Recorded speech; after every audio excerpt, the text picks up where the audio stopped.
Yeah, you can start off by memorize it. We're live now, and we're playing some BXD&D. This is on the party has been kind of sidetracked. They're on this kind of grand mission in this kind of open table campaign, as I call it, to recover these 9 artifacts. As the sun is getting bigger and red and the world's ending, sages believe that recovering these 9 artifacts originally given by the gods, thousands of years ago, will somehow, have the gods come and help, so the earth will not be burnt up in a fiery mess or freeze when the sun expires. So the party recovered the sword of the Silver Flame probably a week or so ago in game time. And then, but while they were doing that, they also discovered that there was a relatively nearby cave with some treasure in it. And they went and checked it out, and through that, did in fact get a bunch of treasure after killing some trolls and some various other things. But to answer your question, Crystal, yes, you've been up here. You had met this group of Fae who rewarded you some treasure for saving their unicorn friend, and you're camping basically. So everybody can start off fresh with spells and stuff. We'll assume you camped before you leave. You're going to start off you're essentially at the top of a huge waterfall. There's more or less only one path to go. You kind of know how to get back, I think, at least back to the original spot before you enter the main wilderness. But you're essentially at this wide river with plenty of fishing, which means you can probably get enough food for today and tomorrow anyways without having to do any scavenging. And also you probably still have some rations left because you guys have been pretty good with your hunting. But before we start, we'll just run through. You guys can introduce your characters. And we have some air. Real quick, since we camp, do we recover 1 HP? Oh, right. So if you camp, you can, and it was no, you have to have a full day of rest, I think, to recover anything. One night will not do it. Yeah. You have to have a day of rest, 24 hours. So no, not unless you guys want to hang out here in the wilderness. You can discuss that after we get started, I guess. If you want to hang out here, you can. Okay. You're welcome to. I mean, it's not like the world's ending or anything. But anyways, let's have the characters introduced. We'll start with Dean, who's on my left. Tell us a little about your character. Okay, I'm playing Illith, the elf, a female elf. She's got a few spells that she has used before with everybody here. She uses chainmail and a shield when she has to. And primarily, she doesn't use the shield because she uses a bow. She's more of an archer mage elf instead of a hand-to-hand elf. Nice. And Crystal, your blue magic user? Yeah, I'm playing Amanda Merlin. She's a blue magic user with a broken arm. And 3 HP left. So that's fun. Nice. All right. Okay, good. Yeah, you're blue because of the we're messing with some fairies, and we know that's not a good idea. Well, we know now, I guess. And of course, Tolly knows that, right? So Scott, tell us about Tolly. Tolly, the super strong halfling, who was on the original quest to find the king, and he's got a henchman, Adas, the cleric, who's coming quite handy so far. It is nice to have a cleric around every once in a while, especially once you get up high enough levels with spells. And who's next? Tony. Standing along the edge of the water, you'll notice probably a middle-aged dwarf as he's standing there just in his clothing, and he's mumbling and grumbling. Oh, we got to hurry up and get to town. I've got to buy some more chainmail armor. Them army dollars. They took my chain armor off of me. I feel like I'm walking around naked like that blue-skinned woman. An icebreaker, the dwarf. And standing away from him, twirling a mustache as he's throwing some rocks into this stream, is his henchman by the name of Amir. He is a supreme bowman. He's in this mustache, chuckling at the dwarf. and that will be Owen and Amir. Nice. Yeah, there were some armadillos that destroyed some armor in the troll cave. So a couple people lost their armor there, including, I think, your character, right, Marcus? Did you also lose your armor? Yeah, I did. I am armorless. I'm also Richard, the fisherman. He's from a small fishing village, which is what he's probably thinking about right now. Wondering how he got himself into this, why he took up the mantle of a fighter after witnessing basically this other character drift off into the darkness underwater, finding his weapon. So yeah, and that's Richard. He's a young guy. He's a pretty average height, short hair, some scruff on his face at this point, I think. I think all he's carrying right now is a small sack and a fishing pole, some rope, and a shield. Nice. Yeah. Yeah, well, you've got a bunch of treasure, and you do all have horses. There are two henchmen with the group. They were part of a mercenary group. They're more of like a mercenaries, I guess, than henchmen. Egg and Fidetti, so they're kind of been hired on as fighters at a very discounted rate because they realized that once they were out here, they probably weren't going to get back by themselves. So they've kind of decided to tag along. You guys negotiated down a pretty low rate for them, but you are also dragging a really large statue, or maybe putting on one of the spare horses because we've lost a couple of people out here in the wilderness. But yeah, so you need to head north, and again, you're by this river, which it seems fairly safe. I mean, as far as there's fishing, the Fey Cave is right below you. You know that, although there were anyways trolls in the area. So, but you haven't really encountered anything in the night or so since you've been hanging out here. So let's say it's the morning. It's a brisk fall morning, and yeah, what do you guys want to do? And if you're lacking in the armor, you don't have a shield either. I believe you lost your shield yesterday. If you want, you could borrow my, or even have my shield. I can't really use it while I'm using my bow. I don't know if that elven shield hold up to what I can do. Give her a shot. And he grudgingly takes it from you. Okay. Yeah, and I should point out too that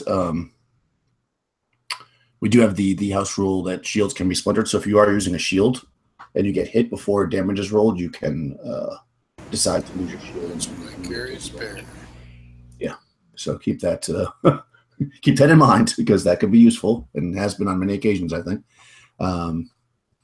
So yeah, so you're on this river. I mean, you could head north back to the original cave where you found the sword pretty easily because you have a journal that has a map essentially, and then from there that you just have to head up through the wilderness, which you already did once before, to head back towards Dretcher's Bay, which is your ultimate location. So I don't know if there's anything else you want to do while you're here, or if you just want to start in that direction.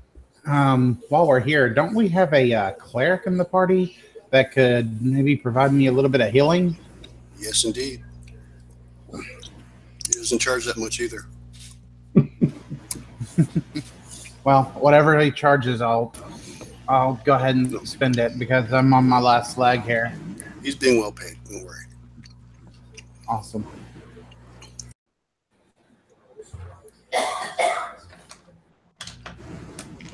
So we'll stay however long it takes to heal. Because you want to hang on a couple of days, or you want to a day or two.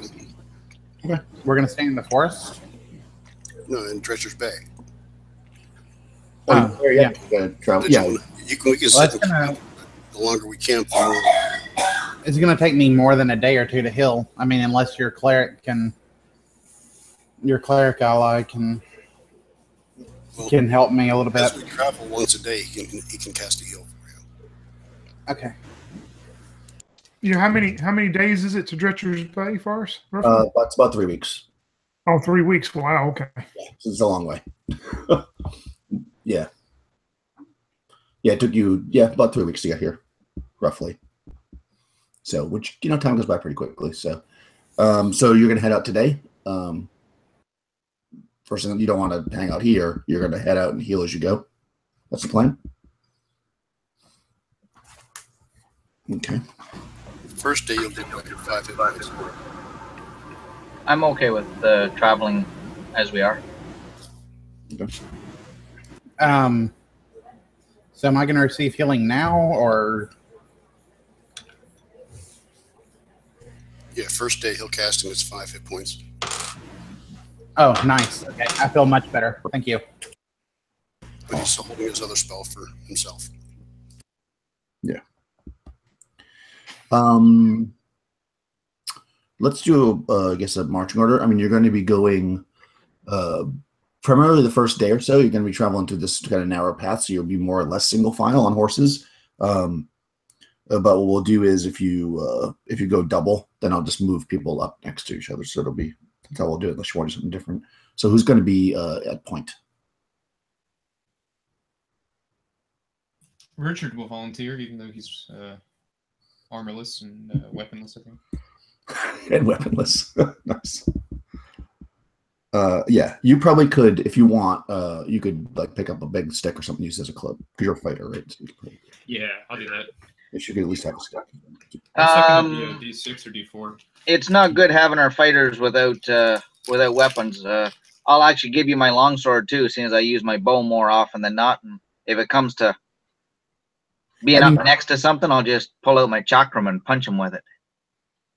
Okay, you can do that. You want armor up front. Adast and I still have our armor, so we can take point. Wait, I thought I gave you my silver dagger. Did you? Yeah, when we were in the tool cave, because you didn't have a weapon. Okay, I must have written it down. Okay, well, yeah, I'll take that back, and I'll say I have the silver dagger, and that'll be fine for now. Okay. So you can keep the sword there. You did also find a short sword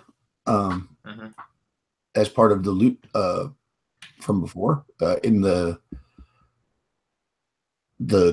cave. I forget which cave it was, but you found a short sword, and you also have obviously the artifact sword with you as well. Mm-hmm. Although you guys have been pretty safe and have not tried to use any of the artifacts you've recovered so far, but you do have a short sword that you picked up as loot if you want to use that as well, unless somebody else has it. Let's see. So Richard's first, and then who's behind Richard? We'll take it. Okay. Tolly.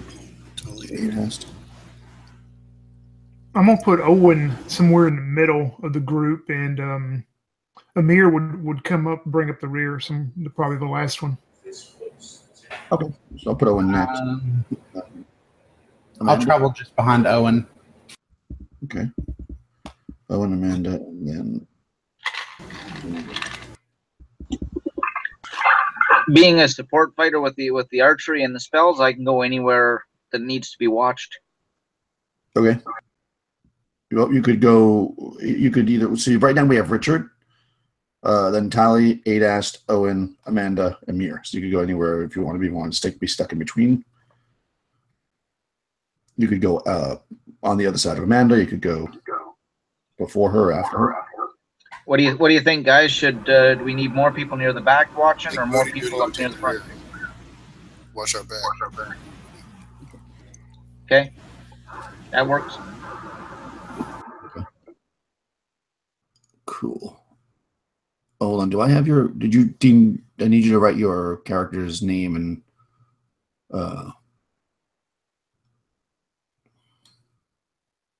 You're right in. You said for Owen? Name. No, it is there. Okay, got it. Okay. That's why I didn't make sure I had your armor class. I'm just making a little my notes here. Yeah, So, mine's right now is, I guess it would be 7, wouldn't it, with the shield? Yeah. Okay. Yep. 7 with the shield. I'll make a note of that. So you're 7 because you have a shield. Okay, so I've got Richard, Tolly, Adast, Owen, Amanda, Ilith, and Amir. And then the 2 henchmen that are only getting 10 gold pieces are going to be in the back.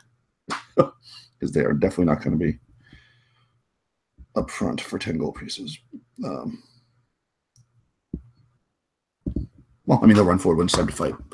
Okay, so you guys are off and running the first day. So let's see if we encounter anything interesting.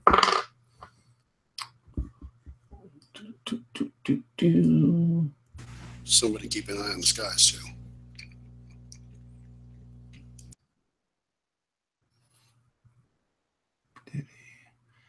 Game Master. Let's see. Wilderness encounters. Here we go. You are in the woods. Oh, interesting. So, day 1.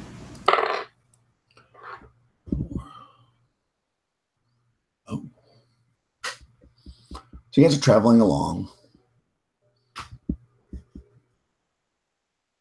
And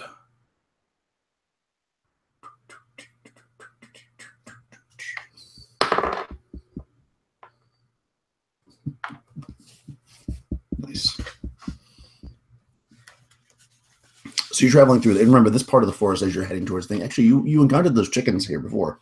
You might remember. Yeah, laser chickens. Yeah. So it's pretty like dark and dense. And you come across something interesting.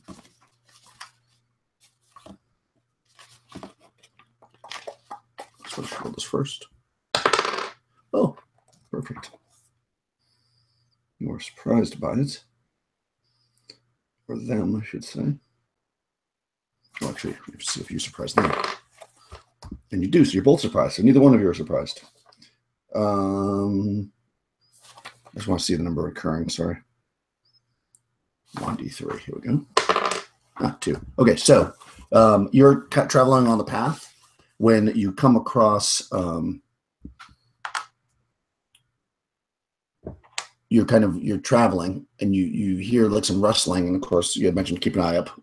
So you guys kind of look up and you notice that above you, the whole path, and probably going out into the woods and pretty far, almost as far as you can see, is covered with webs. And just as you're kind of taking note of it, you see 2 creatures moving above you in the webs, and they look like they're going to come visit. Looks like we're about to have a dead dwarf on our hands. No, I'm running. I'm running as fast as I can run. So let's roll for initiative to see if you guys can get. So I'll just start at my left. So Dean, you can do it for the first combat. They got a 1, so. We get 3. Nice. Okay, so you get to go first. So does anybody want to move? That's the webs crawling down. Yeah. I mean, you see two giant spiders, like, probably like 40 feet above you in the webs. So, who's in the front? So How far down the webs go? Can we reach them? Okay, you gotta Dean, you gotta mute yourself because I can't hear anything. You gotta fix that problem. Yeah. Okay. Richard, you're in front. What do you want to do? Yeah, because if you don't take off, it'll be hard for everybody else too. Yeah, I'll take off. Okay. Is that what everybody's doing, or does anybody want to stay and fight the spiders? Well, let me say really quick. I mean, I guess if everyone's going to try to run, then I'm going to try to run as well. I don't want to hold people up, sort of thing. So. And I do just have a dagger, so we'll see. So you guys are running? Okay, we'll run. Yeah. Okay. Yeah, so Richard takes off, and everybody follows. Does anybody not follow, I guess is the question. I'm going to run. Okay. Illith, you're running too? And the 2 chickens. Yes, I am. Okay. All right, so you guys take off. Your horse is much faster than a spider, so you're able to easily, by the time these things get low to the ground, you're already like taking off like crazy. And yeah, you definitely see this like large section of the forest is heavily infested with these spiders. So you probably keep up a rapid pace through the rest of maybe the next like 20 minutes or so until you get out of this area. And when you feel like you're pretty safe, I think you probably slow down and you start to see light through the tops of the trees again. And you're traveling along. So you actually are able to get to kind of like a little grotto by the end of the day, where you actually camped before. You actually find the same place that you camped before, if you remember where the glowy beetles were. And you're able to set up camp in that same area if you want. Because that's the beetles in the chest, wasn't it? No, that was the spiders that had the chest. Yeah, the beetles you guys were kind of like against a rocky ledge, so they kind of came from the outside, and you guys were able to take them out pretty quickly. We made lanterns out of them, didn't we? Yeah, they've since gone out, but you made lanterns out of them, exactly. So you're in that same spot. You kind of could you could stop now. You could go maybe a little, like maybe an hour longer to go a little further, but this is probably a good place for you to camp if you'd like. Unless you're Let's move a little bit because the carrion eaters might be around these dead beetle bodies. Okay, fair enough. Cool. So you'll travel like a little bit into the night. You know, Does that sound right, you guys? You left Oh, all the yeah. bodies of these beetles laying around. Sounds good to me. Yeah, that's fine. Okay. Yeah. I mean, it's been a few days, and actually, you do see the bodies mostly eaten, but sure, it's always good to be safe. And yeah, you travel a little bit further, maybe like another hour or so, so you know that you're far enough away. And at that point, it's starting to get too dark. You don't think you'll be able to set up a camp properly if you go much further. So you set up. I guess if nobody minds, I'm gonna just so we don't do this twice. Let's just do one set of like. I'm assuming that you want to have guards overnight. We'll do it one time, and I'll just keep that unless you decide. We can probably set watches along the marching order if you want. Make it easier. Yeah, that's what I'm thinking. So if you do watches in pairs of 2, then it would be Richard Tolley, Adast Owen, Amanda Illith, and then Emir in we'll say the 2 fighters. So it's about the 3 of them for the last. That'll give you 4 watches. That'll be plenty of sleep for everybody, if you're okay with that. Sounds good. Yep. Okay, good. That'll be your watches then. That makes life easy for me. I like easy watches. Okay, cool. Yeah, so you're able to set up, and it's pretty good. Did you guys want to forage? You probably have enough food, but you could forage for the future, of course.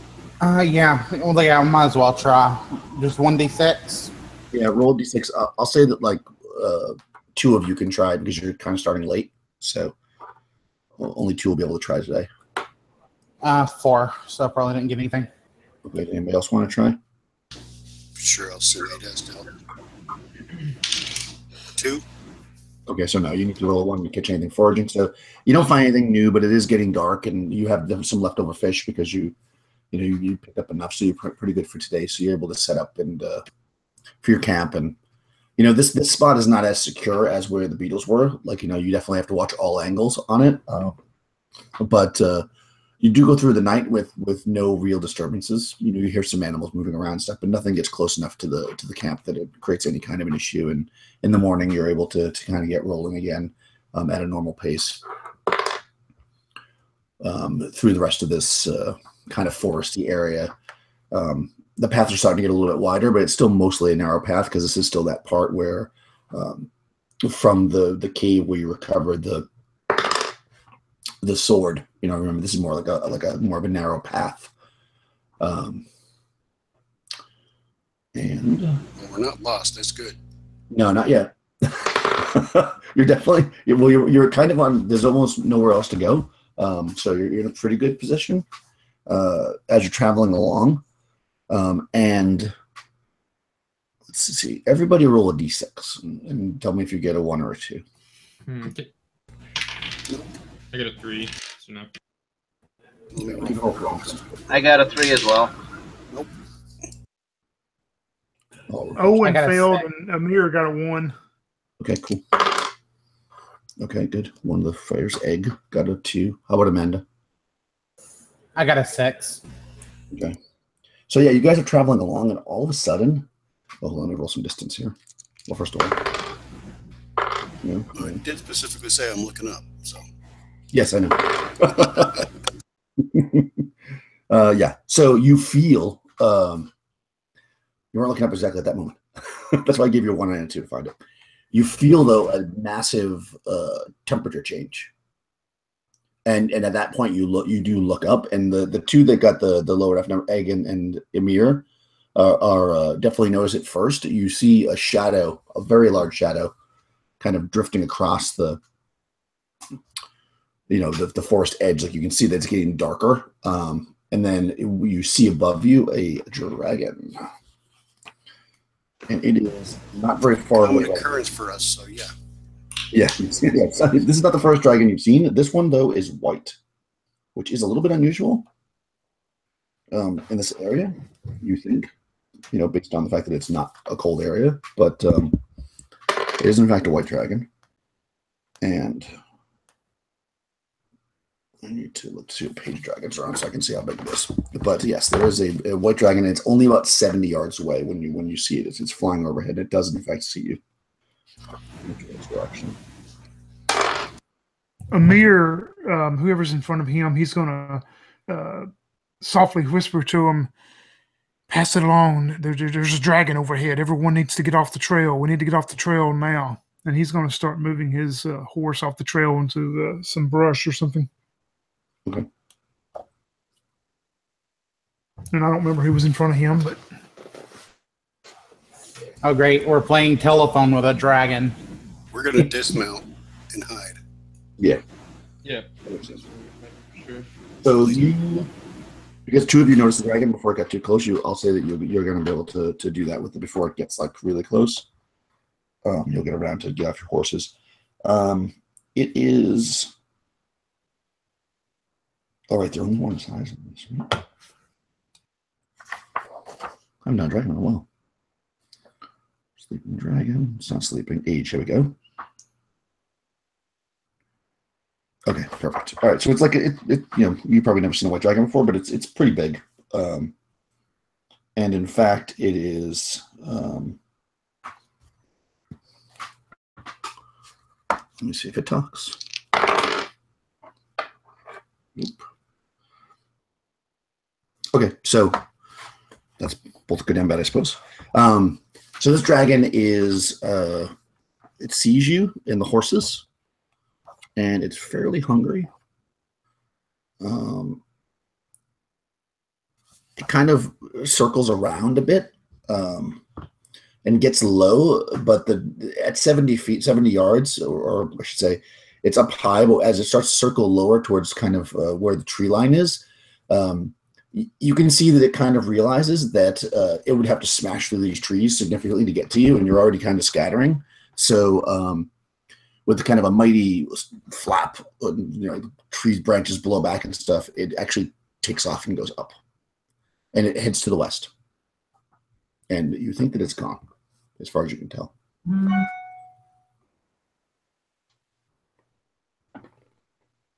You hear Owen yell out, "We better sit here for a few more minutes." Stay inside the tree line, though. Okay. How long do you want to stay there? I seem to hold it off. Yeah, you could see that it didn't. If we go back on the trail, it kind of came down. It was like it didn't want to deal with it. Yeah. It's going to eat us. No. If we stay in the tree line, I think we're okay. Yeah, so if you want to stay like kind of near the path, but in the tree line, you could do that and continue traveling. You'll just be traveling at about like a quarter of your normal speed because you have to like walk. So if you want to do that, you still have to do that. You can wait. One day won't hurt, will it? You got 3 weeks. What's one more day? One more day you don't get eaten by a dragon. I've got time to spare. I have this arm in a sling for the next few weeks anyway. Okay, yeah. So you do that then. You're able to travel, and every once in a while. You feel like you're like a shiver going down your spine, like you can kind of almost feel that it's near, but you don't really see it again. And you travel again for most of the day, although it's a little bit tricky. Every once in a while, one of you probably has to like walk away from the group to make sure you're near the path because it's very dense forest here. But you do, in fact, right around the end of the day, especially because you made better time the first day you went an extra hour. You feel like you're starting to break into that like bigger like forest area, although you know that it's going to be another day to get to where you found the sword, probably because of the delay. But you're able to set up camp again without too much trouble. Did you want to forage again? Every day we don't get any. Yeah. Are we able to do it before dark time? Yeah, I think everybody can do it this time if you want. I'll give it a shot too with the bow. Okay. Yeah, I'm gonna send Amir out with his bow to see if he can kill a deer. Do I get any kind of No, I get a 6. Can I get any kind of bonus since I have Stanley with me to help me? No. Darn. It's an animal. My badger. Oh, okay. I think a badger would really help. I rolled a 2. Do I get anything? No, you need to get a 1 on foraging. If you want to actually hunt, you have to spend the whole day doing it, so you can't move at the same time. And then I would probably give a bonus if you had some kind of hunting animal. But right now, you're just kind of foraging around the campsite. Tally got a 1, Ada's got a 4. All right, so yeah, it's fall. There's not nearly as much kind of plants and stuff that are able to grab, or small animals are starting to kind of be tucked away. So you'll end up having to use some rations today. Although you have been doing really well, so I think you have a decent amount of rations. But yeah, you guys will all have to have eat a regular ration today, and set up your normal watch, I guess. Let's see. Cool. And yeah, I mean, except for the fact that it's starting to get cold, like which. I mean, it's a cold dragon, but maybe it's in your head a little bit. I mean, you're not really sure, but it does feel like it's getting colder. Like, I mean, you've been gone for well over a month, and it is into the fall, so you feel like winter is starting to set in a little bit, and maybe it's not quite as comfortable tonight when you sleep, but you do sleep undisturbed, and you're able to travel the next day. If you travel along the path again because you haven't seen the dragon, you do get to that tomb where you found the silver sword, and actually where Illith met back up with you. And by the end of that day, so you're able to you have a very quiet day of traveling, and you are by that tomb now. I don't know if you want to. Oh, you got a 1 for Tali. Okay, so Tali did get some pickup and stuff that night. So actually, I think it gives you. It's only enough for one person, so only Tali. It was only enough for you. So, yes, you're back to mushrooms. Yeah, you're kind of more now. This is kind of the edge of the wide wilderness, where you kind of broke apart from the fields and the marshes and stuff that you had gone through, where you met that the bear man, in the woods, and you find yourself that there was a lake there with the displacer beast, basically, that you guys, not that you knew what it was, but there was a displacer beast. We butchered. Yeah, you tried to find, tried to hack up, but unsuccessfully. So you basically know that you're right near that now. I mean, another day's travel, and you'll basically be cracking into the main wilderness. And you set up camp again. If people want to forage again, they can. Everybody can forage if you want. So, both of mine failed. Okay. Actually, I guess these two guys could be foraging too. Nope. I get nothing. Okay.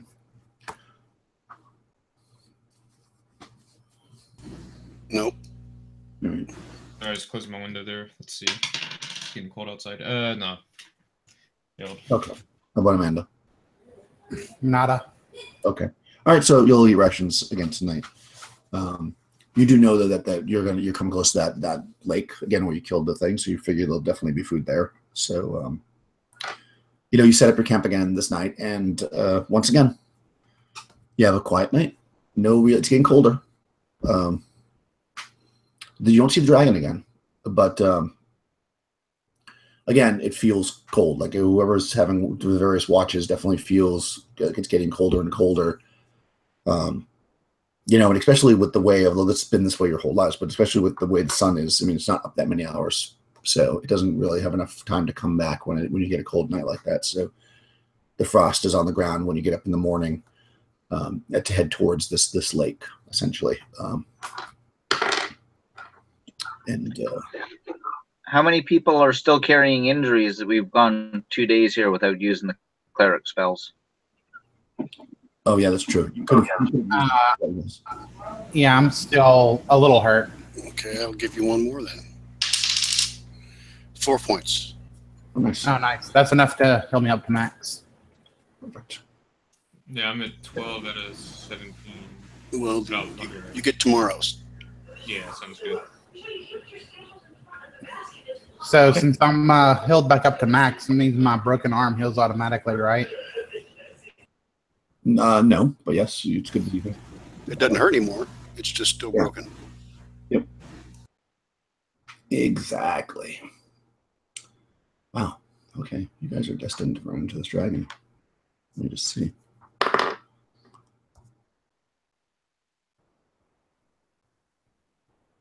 Oh. Okay, you're better. Okay. All right. So you travel through the day, and actually you come out of this probably like around 3 o'clock in the afternoon. You come out of this kind of forested area back into the kind of more open plains where the water is. And you see the lake, you presume is the lake that you're heading towards. Somebody roll a d6. I can place you on the map. Any takers? 4? Yeah. Okay. Yeah. So you are you're heading up, and you can see that you actually see 2 lakes. You're coming up between the. You're not sure which one is the correct one, but you see one to the east and one to the west. They're probably like you're kind of coming up the center of this kind of a marshy plain kind of area, and it's we didn't see 2 the first time. That's right. You did not see 2 the first time. You see 2 now, though. So we're either further to the east or further to the west than we started. Right, exactly. We're still heading the right direction. You're still going north as far as you can tell.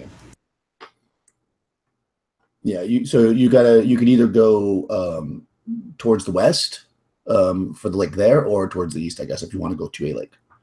Or you can just avoid both lakes and just keep going straight north, I suppose. This is not the lake. Well, if we go to the lake now, we might be able to fish and get some more supplies because I'm running low. I wouldn't mind fishing. Well, go with a buddy because the dragon's still out there and that's open territory. Yeah, that is a good point. Yeah, that's a good point. Let's just keep going. While they're trying to make a decision, you're going to see Amir reach in his backpack and pull out this wooden sundial, and he's going to. He's got fairly good intelligence. He's going to look at it and try to determine maybe which way should help them go the direction they go by talking to Tali of knowing which way they need to go. Okay, sure. Roll a d6, I guess. 5. Yeah, I mean, you can tell which way is north, but it's really hard to tell the difference between the 2 lakes from this distance. You've got to go like 2.5 miles-ish in either direction to go. You'd have to go close to one of the 2 lakes to be able to know more. You do see some mountains up ahead of you, and you did go between mountains when you came down, but you're too far away from them to really know which ones are. Which ones are the better? Go in the right direction. We just veered off a little bit, a mile or so. I have could I use my crystal ball to locate the dragon and see where it is? Yeah, 100%. So I could know if it were safe for us to maybe head out and go fishing or something? Guess you know it since we sat there and watched it for a while. Yeah. You can definitely look at the dragon. Okay. So I pull out my crystal ball and with my one good left hand, I swirl around the mystical clouds inside the ball as I think about what this dragon looked like and try to find its location. Okay. Yes. It's pretty unique. Yeah, you see this, through the swirl of the ball, you see kind of an overhead shot, if you will, of an area, and you do see the dragon. In fact, it is sitting on a icy peak of a mountain, and it's kind of looking out at the various terrain around it. Everything that's kind of within the angle of the crystal ball that you can see looks like it's a mountain. Basically, it's on top of a mountain right now. Looks like the lake is safe, right? Is that what you're seeing? You said there's a mountain near us, so if I kind of shift the crystal ball around, sort of looking at it, can I tell if there's forest down below this mountain area, in the distance, kind of, Yeah, it's pretty deep into a mountain range, and what's in front of you, or what you're going to pass through, is a mountain range. It's not just one mountain; it's like a bunch of mountains. Okay. You don't see. Let me just check this to see exactly how the crystal ball works, but I don't think you would see. Let's see. Well, use it. You don't even do it to see any place or object. Question, Amanda, are you relating this to us? Yeah, I'm definitely trying to tell you what I'm looking at. I'm definitely telling you I see that it's in a mountain range. Well, if we don't see the lake in the picture, or you don't see the lake in the picture, it looks like it's safe to investigate the lake to get our bearings.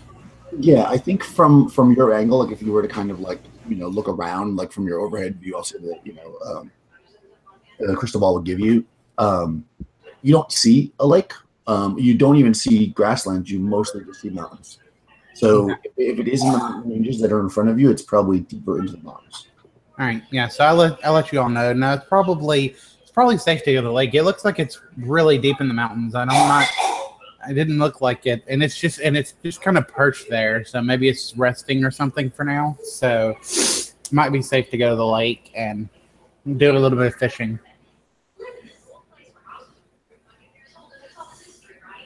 Yeah, like you see, like, so what you see is it's on this peak, and you're kind of looking around. You see that there's like several. It's definitely the tallest of the peaks, and you see around it maybe like there's pretty much mountains in all directions for, let's say, at least several miles. And you do see that it is somewhat like almost kind of it's on a peak, and then maybe like just below it, a few hundred feet, you do see a big cave. Okay, so yeah, it's definitely on top of a peak, a really big peak, and it's guarding its lair is what it looks like. But either way, it should be safe to go out to the lake and do a little fishing, try and get some supplies. Okay, which lake, east or west? I'll look back at Owen's companion, whatever his name is, Edward, I think. Amir, yeah. I'll look back at Amir and I'm gonna let Amir decide which lake, because he has the compass. he's looking at his sundial, and he says, "Well, I think it's always best to try the one to the east." And Brother Richard, you have your fishing pole, but I'm going to show you a different way to fish when we get there. And he heads off towards the eastern light. Richard is very intrigued, and I'm going to follow. Nice. Okay. Yeah. So you try. Before you leave, Richard, would you like to take a spear? I know that's one of the things you typically have hunted with. Yeah, I have a spear to spare. You can take to hunt with or to fish with. Sounds great. What gear are you carrying? These were all things that we had from previous adventures. This one I had from when we were doing the spear underwater with for the shield. Yeah, no. She's a walking armory. Yeah, spear, a long sword, bow. Well, the bow, sword, and shield were my starting gear. The spear I picked up. No, just fun. All right, anyways. Do you have a heavy crossbow under your cloak? I was about to say the same exact thing. No, well, you are on horses too, so I shouldn't make fun of it too much. But anyways, you can head towards. It's about 2.5, 3 miles to across marshy land to this lake. I'm assuming the whole party's going, or are you just sending to people to fish? Like, how are you going? You're going to leave the party and then go, or do you want to all go towards the lake? I recommend we try to stay together as much as possible, just in case. But Yeah, since the dragon's not there, don't split the party. Yeah. I agree. Camping by the lake might be a better spot to camp too. We might get some a fresh stream or something into it, as well as a good place to camp. Okay. Yeah. So I'll say that if you travel now, I mean, you let's say you set up camp a little bit earlier than you normally would, so you get extra time to fish. Being that everybody can roll a d6 and a 1 or a 2, you'll get fish, but Richard will automatically get fish. Your d6 will determine how many days worth of fish you get, if that makes sense. So everybody can roll a d6. If you get a 1 or a 2, you'll get fish for today. You guys got a 2. I got a 1. Hell yeah. Okay, so you never know. Natural fisherman. I got a 4, so I didn't get much. Okay. All right. So you get 3. okay. So you get okay. All right. So Richard, you get what about Amir? And he's fishing, right? The grumbling dwarf got a 6, so he's mumbling and grumbling and complaining. Amir got a 3, and he looks over at Richard and shows him this orange string that he is tied to one of his arrows that he shot out in there trying to snare one of the fish. And he says, "Well, I thought it would have worked, but maybe tomorrow." Yeah, it's a really cool idea, though. I like it. Yeah. So you actually get enough fish for 2 days, Richard, and who else got it? Somebody got a 1, right? I got a 1, I think. Oh, you got the 1. Okay. So you get 8S. I'm sorry. So 8S gets enough for 2 days, and Richard gets enough for 5 days.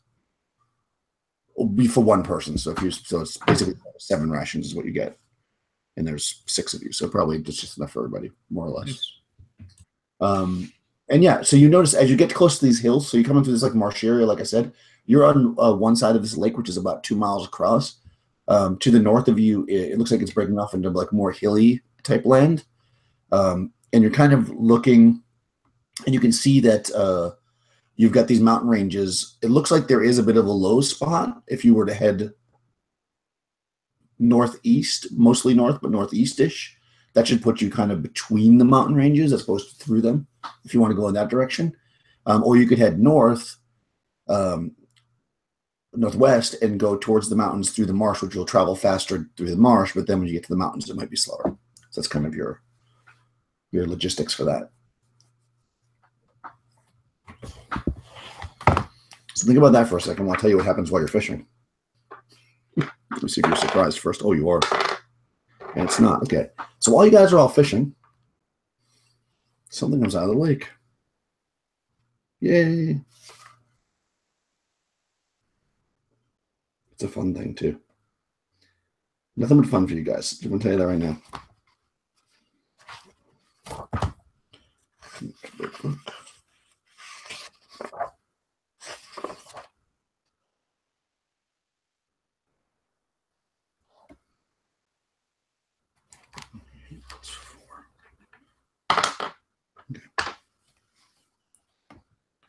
So as you're fishing, out from the lake comes this large creature with 6 heads.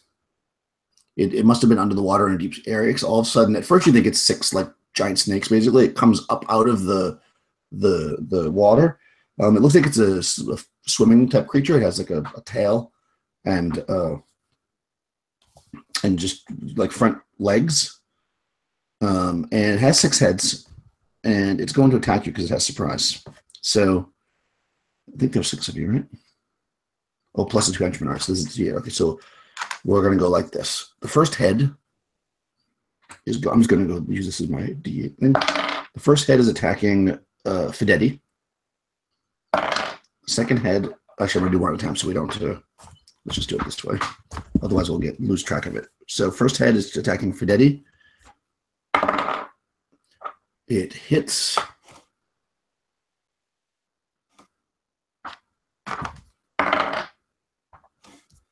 Okay, for 5 points of damage. I don't think that kills him. Second one is going after number 3, which is Adast. Okay, so it is 6 monster. So the head number 2 lashes out at Adast with a,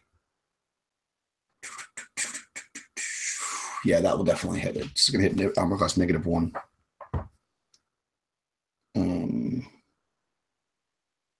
And that's going to do, this is against Adast, 3 points of damage.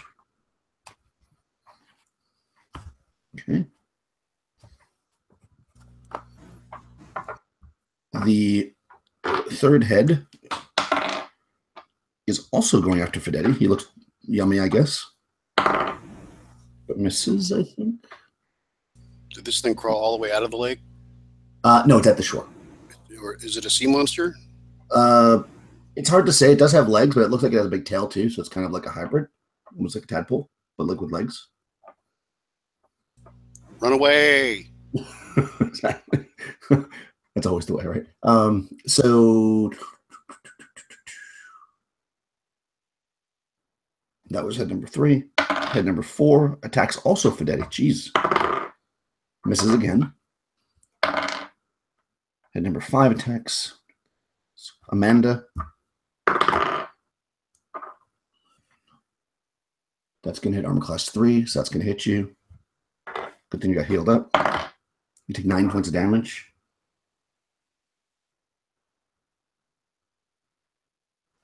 And 5, which is Owen, gets attacked, who also isn't wearing armor at the moment. That misses you. And the final hit attacks Egg and misses.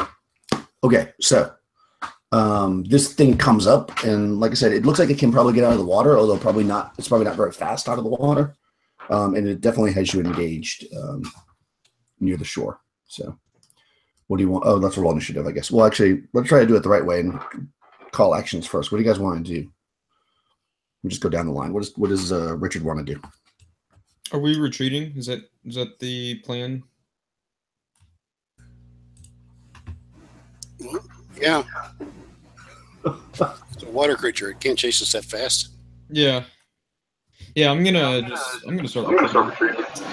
If we get it far enough away from the shore, it shouldn't be able to follow us up. If it does, then it's on our territory. Yeah, sure. If we get distance, we can shoot at it. But yeah, I'll just take a movement, get away from it. Okay, so you're gonna run towards your. Are you gonna run, or are you gonna do a fighting retreat? Do a fighting retreat, and I have the spear out. Okay. From earlier. Okay. How about Tolly? Tully's not engaged, right? So he can run. Yeah, I'll say so. You guys probably spit out. Adas has to do a fighting retreat. Okay. Owen? Owen, since he was almost attacked by this thing, he's going to take off running and just take a chance to. And Amir, it being some distance from it, he's of course is going to take off running and hopefully get some distance, so maybe he can set up a bow shot later. Okay. How about Amanda?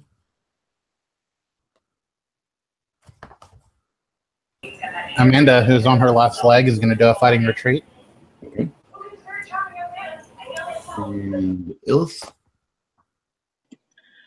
If Illis isn't engaged right now, she'll fire a bow shot, or she'll just move away and then take the bow shot, trying to give the other guys a cover to retreat with. Okay, I mean, you can move 1/3 your movement if you want and then attack if you would like, but I think everybody else is running that faster or further away, just so you know. Yeah, just get away from the shoreline. If there's a chance to take a bow shot, I'll do that later. Okay.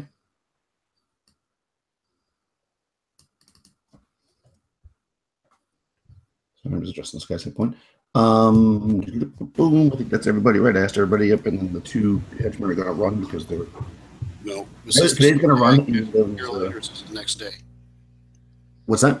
Is this the day after I cast the spell? No, it's the same day. It's at night, basically. Can't heal you today, Amanda. So. Okay, so let's roll initiative. So I guess, Crystal, you'll roll initiative for this combat. And then all those things will take place. 1. Now I decide to roll a 1. Right. Okay, well, it got a 6. So it's going to go first. Which in some ways is good because, well, maybe not. At least you wouldn't get the bonus against you when you're running. So first head. Fidetti. She's this guy. That hits him. He's dead because only 1 hit left. So Fidetti goes down. Fidetti the ready was not ready. So he's dead. Fidetti is now the dead. Yeah, so that's 1 less hit you have to pay for. Next head. 1, 2, 3, 4, 5 is going to go after Amanda. Yep, that's Amanda. Oof, 19 definitely hits you, right? Yeah. 3 points of damage. I'm dead. Okay. So hold that. You're not dead. He's got this chart now. Yeah, I know. I'm just letting you know, like, I've taken enough damage. Okay, so you'll still have the 3 points. So you don't lose that 3 points. Let me just see who the other heads are attacking so I don't lose my track of that. Was head number 3. So 1, 2, 3. Head number 4 attacks Owen, which it hits because you're not wearing any armor right now. You're going to take 7 points. Oh. Then one's going to go after Adast, who 16. Adast armor is 1. 1. I don't think the 6 hit dice creature. So. Oh no, yeah, it does. It hits Adast. So Adast gets hit. Thunder shield. Okay, for nothing. So Adast loses the shield. Yeah, speaking of that, can I use that shield on those? Oh, yeah, you 7 could points have. that I just took? Yeah, go ahead. I forgot about having what's his name shield.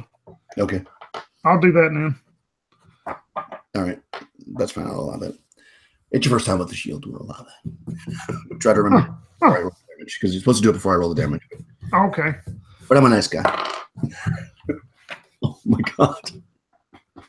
See, this is I said that, and then guess what? The next head attacks you. Oh, maybe it'll be less damage, Joe. Yeah, maybe. And I roll a 20. That hits me, sure. It does 3 points, so it did do less Hey, damage. there we go. And I think there's 1 head left, right? 1 head left.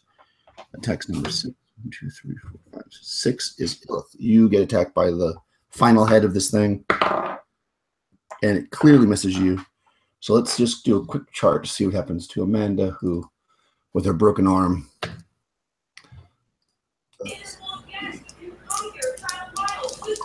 yeah, roll d6. Just 1? 1d6, yeah, and it's going to be +3. 5. 5 total? Or 5 on the die? I got a 5 on the die. Okay. And then I was at -1, so I guess that's a 6. 6, too. Sorry,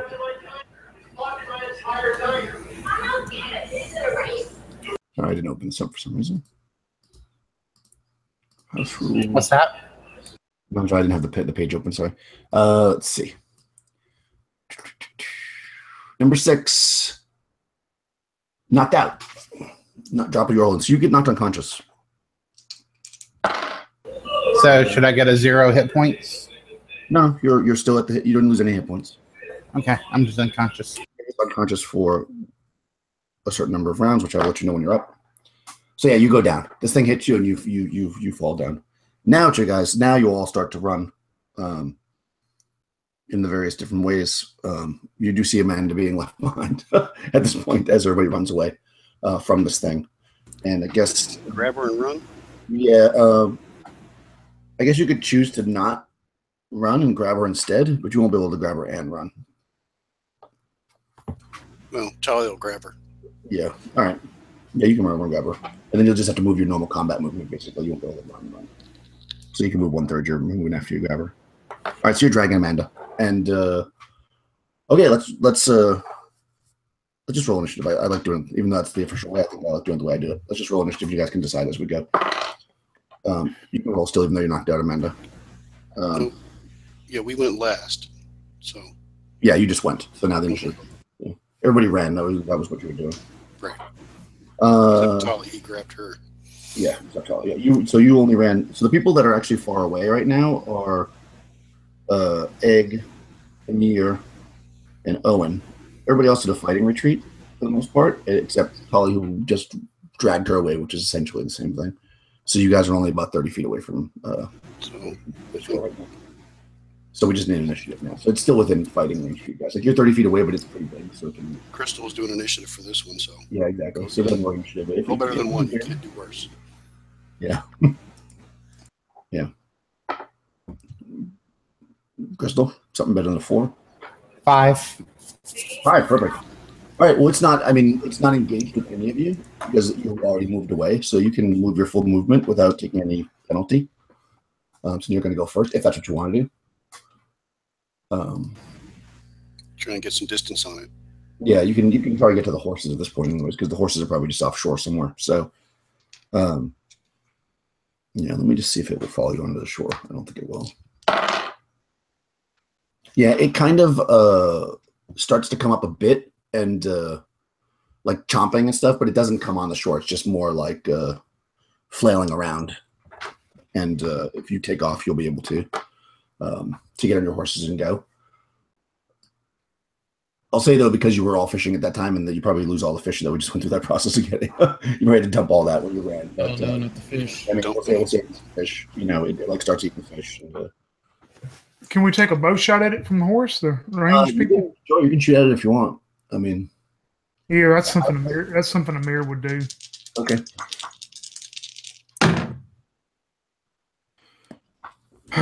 Should have not done that. Amanda, or somebody throw Amanda over the horse before you do that in case we have to bolt. I can't throw it up there. I'm too short. Yeah, that's right. As you guys are prepping the horses to run, I'm going to fire a magic missile with him at it too to try and convince it not to follow us. Okay. Well, automatically. So, go ahead and roll some damage. 4 points from the magic missile. Okay. You see Amir's arrow as it flies over the top of his creature, and he forgot to take off that piece of that orange string. So all you can see that piece of orange string on that arrow go. And about that time, a fish jumps up in the water and it spears the fish and goes back under the water as he rolled a 3. Nice. Okay, yeah, so you do that. Actually, the thing's eating the fish, and when it gets zapped by the magic missile, then it sees the arrow fly by. It kind of looks around with its many heads, and it just starts moving backward into the water. It actually is retreating. So you're able to get up onto your horses if you'd like, or if you can continue to engage it, I guess, if you want. But it is, in fact, backing up, I think. Let me just quickly check this. I mean, it's definitely backing up. I'm not going to go back on that, but yeah, it failed its morale check. So actually, it is, yeah. It's literally running. You hit it with one magic missile, and it's running. It's just going to wait and see if we go after the fish now. Right. Yeah, I mean, you don't know it's running. I'm telling you out of character. But yeah, you don't think, you don't know what's going on. But you see the thing back up, so you definitely can bolt if you'd like. You will be riding into the darkness, though. The sun is already set. It's a trap. Leave the fish. Yeah, you hear Amir tell Owen as he's twirling his mustache. Ah, that one arrow chased that creature back in the lake. That's very, very good of me. So do you want to try to camp like just a bit away from the lake and stay where you are, or do you want to try to travel like further away in the dark to see if you can get some distance to it tonight? Give it an hour, probably, in case this thing wanders up on shore at night. In case it gets brave at night. That's my vote. Yeah, so what do you think, guys? Do you want to?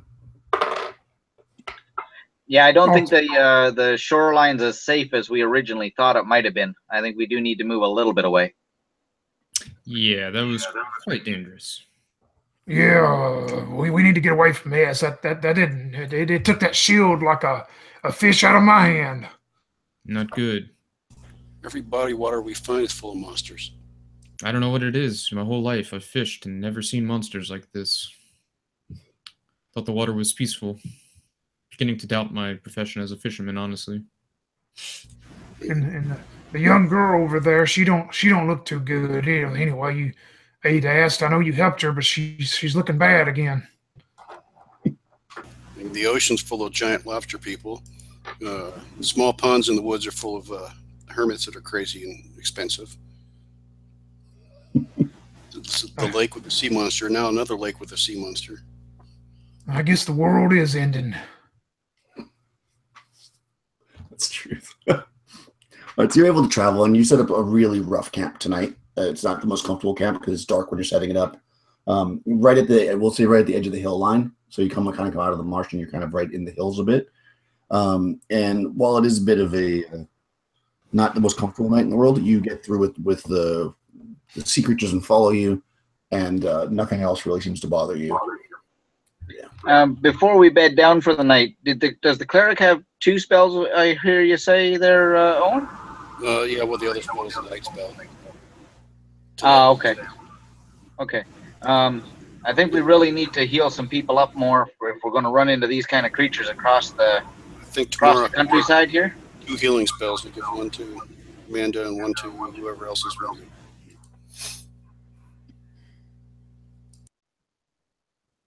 Yeah, I'm at 12 out of 17, but I can hang on. Okay. Well, Amanda's really down, so we'll give her both of them tomorrow. If we survive this watch.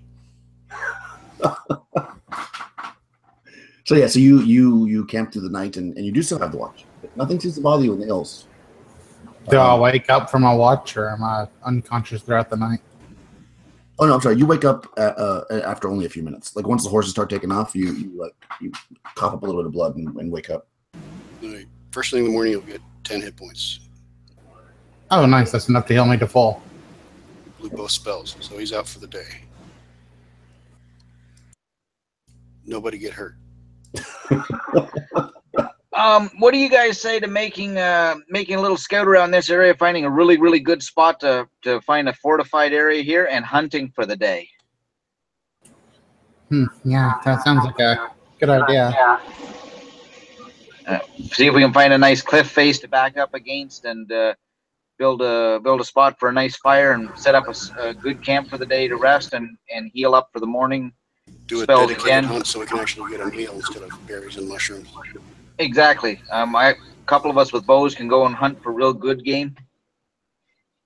He's got a sling, but he hides really well. Go on. We'll take off his armor and go on. With my crystal ball, can I look at the forest around us and try to find a good area?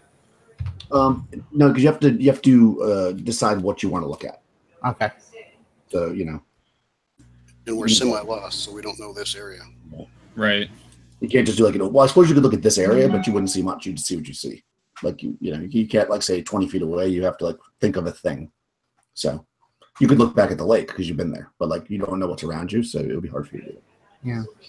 Yeah, if you get up on top of a mountain or something, you could probably look out at something and do it. But yeah, I think from where you are, it'd be hard to do that.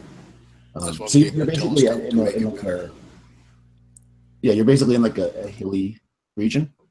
You can certainly set up a camp somewhere. You find some. You actually find a pretty decent kind of hill that's got an outcrop of some trees on the top of it, and then when you come down, it's relatively flat. It'd be hard for any animals to come. It's really steep. You kind of circle around that side of it, so you feel pretty safe from above. The things couldn't come down without you seeing them. You got a decent view in front of you. Set up a fire, and you certainly can hunt. The question is, where do you want to go on your hunting? So you're essentially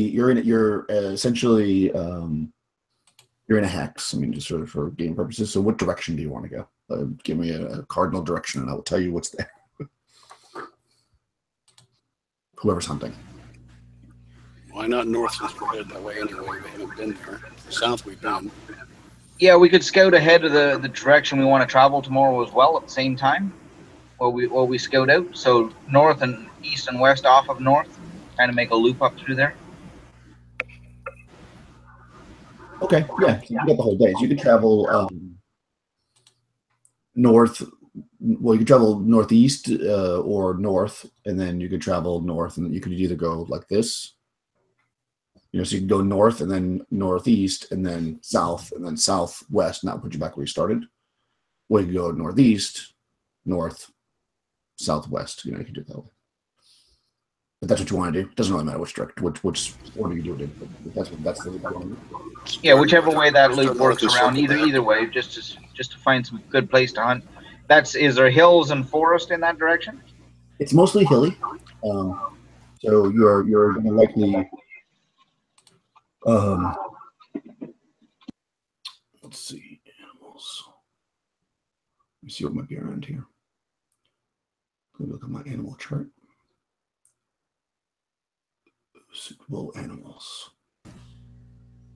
And Tolly hides really well. And there's 3 of you, right? So I mean, you can basically you can roll within eyeball distance of each other, but yeah, I mean, there's 3 of you guys. I think you got a pretty good chance of finding something. So you can roll. I'll roll 3 times, 1 for each of you. Okay. Oh, okay. So that's at least one thing. Okay. Well, then if you want to keep hunting after you find the first thing, then I'll.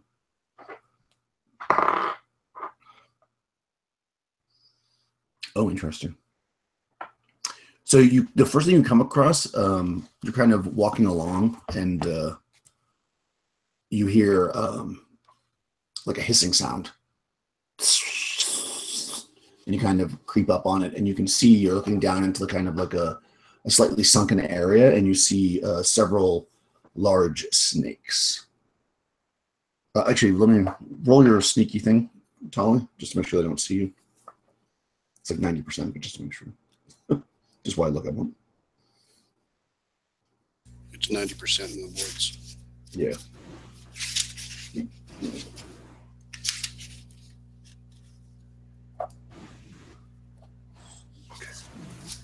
Okay. Snake. Let us see. Move up here. There are 4 of them. There are 4 5-foot-long greenish-gray snakes. I got an 11, so I just barely made it. Oh, okay. Yeah, so you sneak up on these things. And you just see them kind of... oh,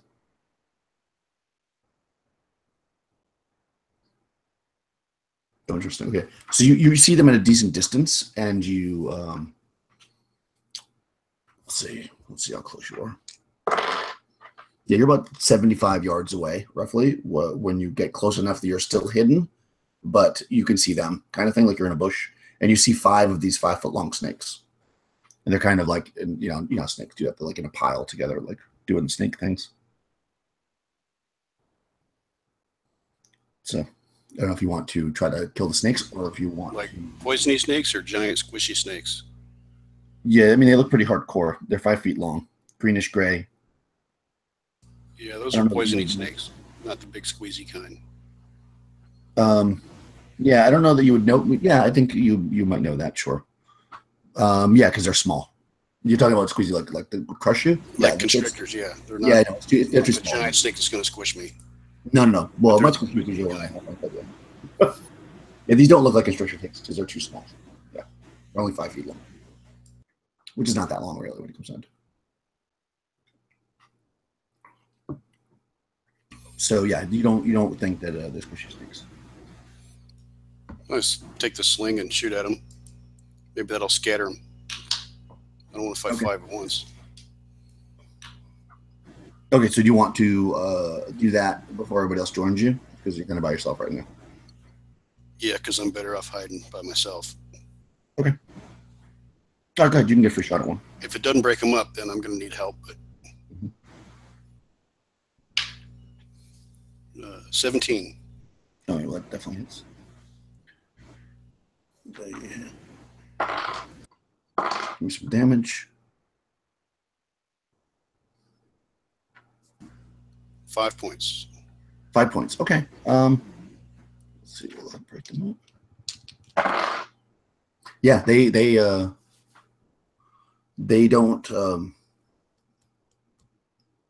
don't scatter. they basically you hit one of them and they kind of like maybe they're trying to figure out where you are. Duck down and hide. Wait for the rest of them. Yeah. So, but yeah, they like and they get really like at attention. So they're going to start looking for you. You know, they're looking around now. So as soon as you know that as soon as you pop your head up, they're gonna see you. Like you don't think you can stay hidden. If you know you could get away, but if you pop up to shoot again, they'll probably see you. I'll start heading to where the other guys are then. Okay. We stayed within eyeball distance, so I can probably see if I stand on my tiptoes where they're at. Yeah, you can see them probably crouched down behind a tree or something. Snakes, and they're not scared. I popped one, but it just made them mad. If they don't come this way, we'll go hunt somewhere else. And if they do come this way, we're going to kill them. Well, I hope to scatter them so we could just get one, but no, it just pissed them off.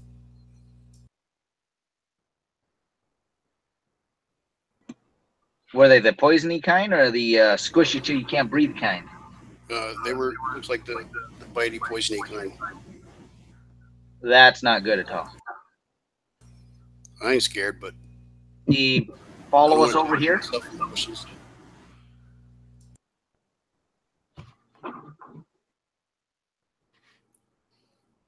Yeah, you could easily go around if you didn't want to mess with them. You could easily go like around and look for something else. That's up to you, or you could address somebody. You think now at this point, if you try to move up, they're like on alert. So chances are they're not going to be surprised by them. It's up to you guys if you want to take them on or not. How hungry are you? Oh, I could eat a snake. How many of us are out here actually hunting? Is just the 3 of us today? Yep, just 3 of us. Are you counting a mirror? You would have went with you. Okay, 4 of us? That's not so bad odds, but still don't like it, especially if they're poisony. I got some spells I can use. Maybe I can put a couple of them to sleep if to even up the odds if you just want to actually take them on and kill them. If you put them to sleep, we can just hack them up. Exactly. What's the range on my sleep spell? Pretty far. Yeah, it should be further than they are. You're going to have to try to sneak up on them, though. You can't see them right now, so I think you would need to get closer. But yeah, the distance is 240 yards. You have tons of space. They're just in a pit, so you have to get closer to them. I can point you in the direction, and when you see them, pop it off. Mm-hmm. Sounds like a plan. If we want to try and sneak up there and do that, I'll try and pop a bunch of them to sleep. Well, none of us are real good at sneaking. So. Other than Tully. No, he's just good at hiding. Not sneaking. Okay. Yeah, if you want to, you'll just have to run, basically. Try to get surprise. I can point you to where they are, and we can move up there as a group. Surprise me, Papa. Give it a shot. Let's go.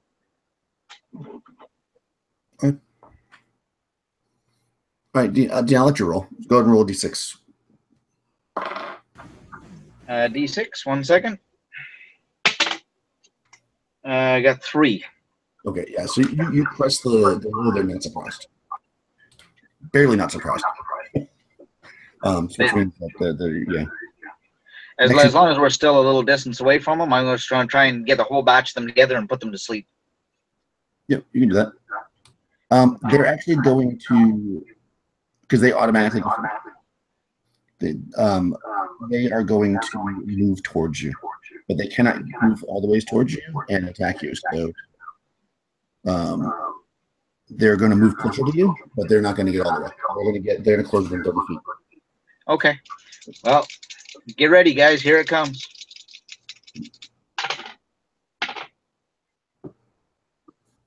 Uh, 7 and 2 on my 2d8. Oh wow, nice. That's 9. That's fantastic. That means you actually drop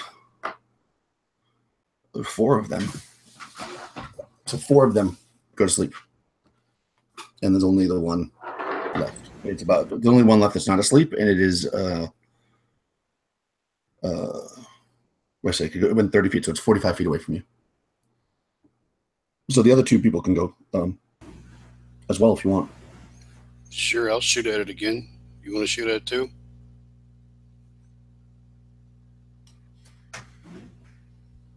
Yeah, Amir would definitely take a bow shot at one.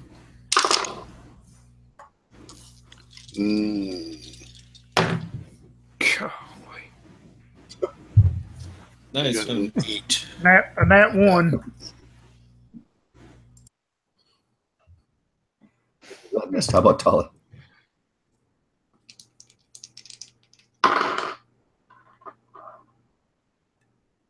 What'd you get, Tala, for this attack? I hit AC 11.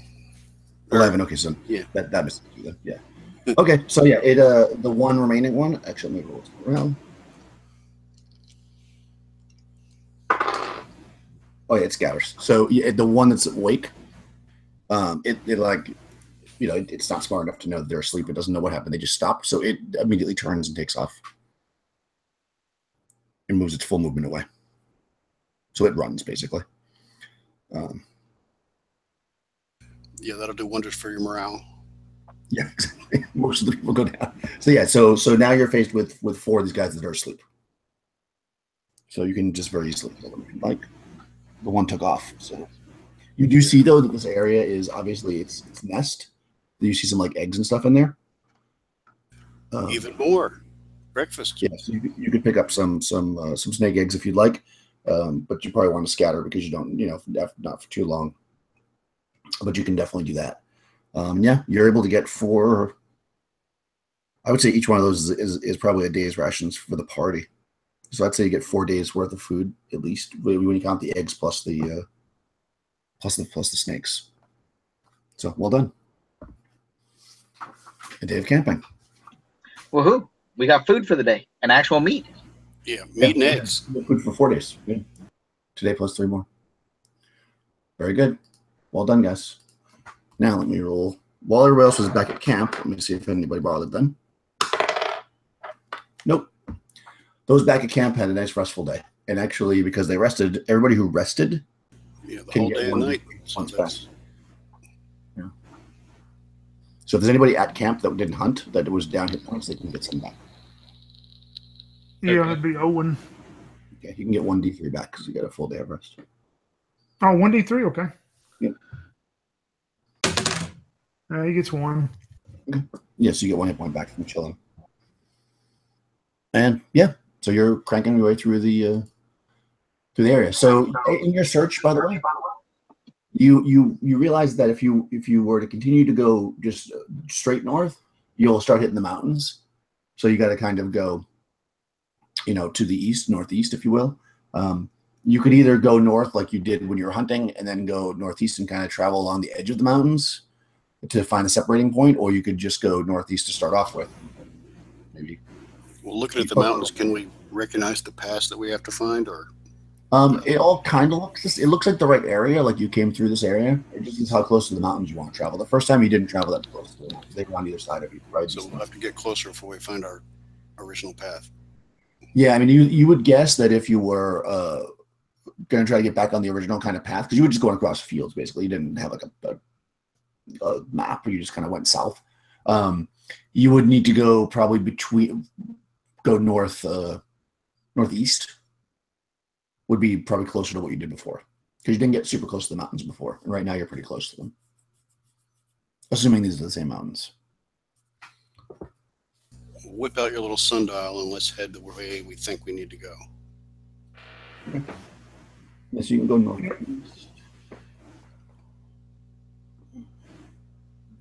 So you go about a third or half the day northeast, and then you kind of feel like you're kind of centered on the mountain ranges, and then you start heading north because if you're trying to follow the same path you were doing before, and you're going to go. Okay, so you traveled north through the kind of the pass between the 2 mountains. Again, through kind of some hilly, some plainy. You cross a little bit of kind of swampy area. It kind of seems familiar. And by the time you settle in for the end of the day, you think most of those mountains are now south of you. Like you've kind of crossed through the path where the mountains are. So you think you're now north of the mountains, and you're making a decent time. We'll take Dragon Watch. Okay. Yeah. All right, perfect. Let me see if anything exciting happens today. Oh, actually, I'm rolling around table. Oh, no, that's perfect. Here's the table. Since Amanda told us he's definitely in the mountains. Yeah.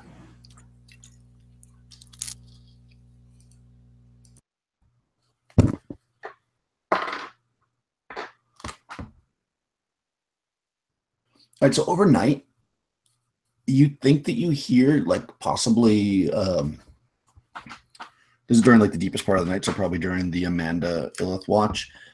You think that you're hearing something that might sound like wolves or something, but they never really get super close to the camp, so you don't really get an eye on them, and they don't bother you at all.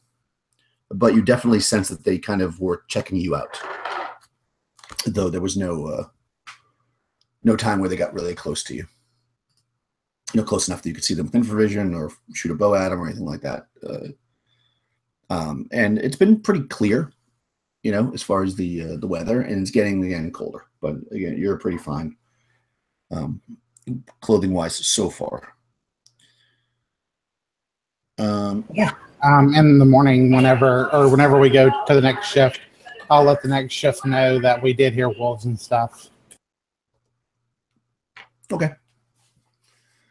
So yeah, you tell the next shift, who is Amir and Egg.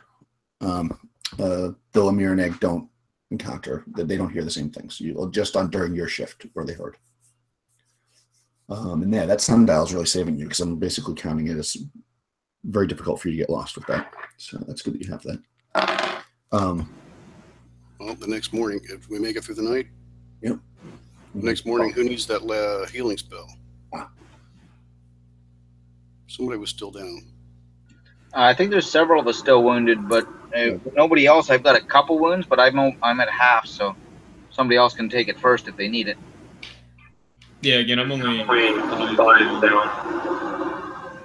I'm down 9. Yeah, you can have priority for sure. Anybody else still injured? Okay, it looks like you get it today, Dean. Okay. 4 points. 4 points. Thank you. Cool. Nice. All right, so you guys are traveling. I guess you're just going to keep heading north. That's the plan. Even though you're an elf, and elves are technically fairies, I'll still heal you. 8S doesn't have that reservation. Yes, elves are a lot like fairies. Very much so.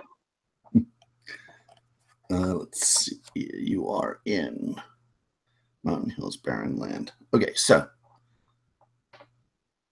yeah, so you travel north. And again, you're going through kind of a mix of some kind of low marshes-ish and then some hills. Like you're not really in a very mountainous area. You do start to see mountains off to the northeast, which you do remember them being kind of to the east of you when you're coming south. So you think that that's a good sign that you're going in the right direction, although you are closer to them than they were before. So you might want to veer off a little bit. But if you just travel due north today, that will put you actually at the foot of a mountain, a relatively small mountain to the northeast in kind of a hilly area by the end of the day. Yeah, if we get to the foothills, we can probably recognize the right mountain pass. Yeah, exactly. You feel like you've already gone past the mountain pass that you needed to get to. Now you're heading into the plains. Yeah, you don't want to go through these mountains. In fact, you probably remember that when you met the man that you were calling a druid in the woods, he told you to stay away from those mountains. So they're now. That's where the big fat guy said not to go. Yeah, kind of. You would want to probably bear off a little bit, following far away, but we hadn't been there. Yeah, exactly. You were further away. I vote to listen to that guy. He was. All right. So if you were to do that, so you nothing. You have a clean day. Nothing's really bothering you. General animals around. Nothing super disturbing. You have a decent night. It's getting colder. So yeah, thinking about that, you would, if you want to go away from these mountains, you could, but you still want to go north, you could try to head northeast, or you could just go directly east if you just want to like get away as far as possible. Look, how do you want to? What do you think is your like game? Well, if you're into the open area, I guess it really doesn't matter, does it? No, it doesn't. Just only where you end up is the stuff and X's, obviously.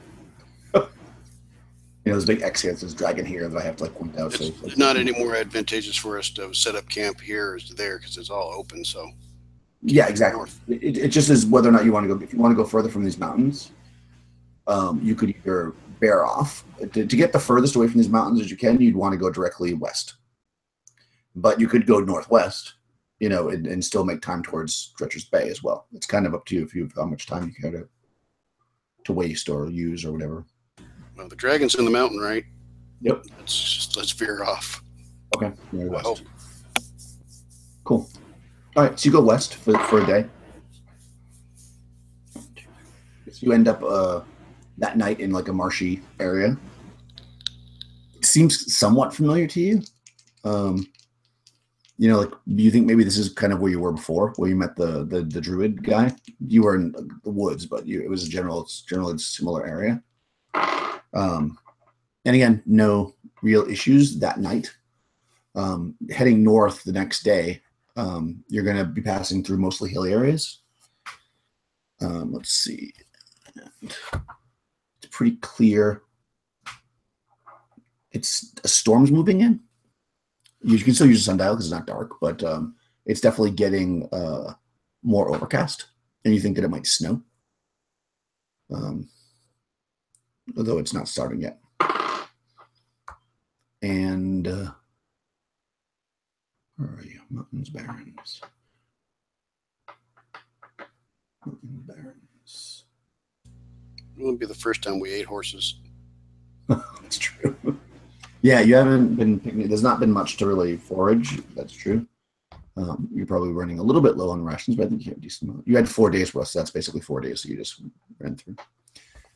So you will. This will be the last day that you would have snake, or actually, you ran out of it yesterday, I should say. So you're back on rations again.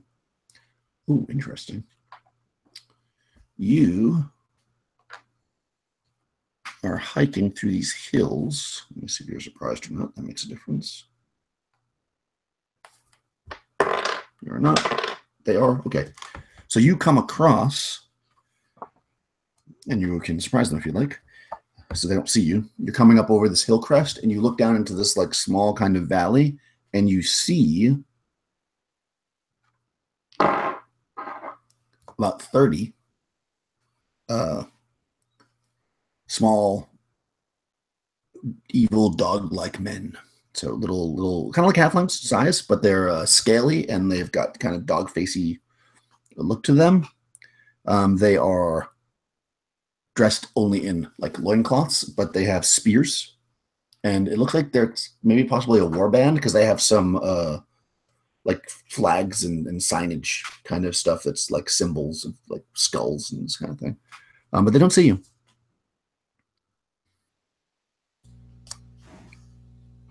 Yeah, let them go by, right? If they're, can we do a check to see if we recognize what they are? Would I recognize them as something in the woods from my elven heritage? Oh, actually, possibly possible. They're probably, if they're what I think they are common. Maybe Yeah. the dwarf might know what they are too if they're from where he's been. Yeah, because you. On a minute.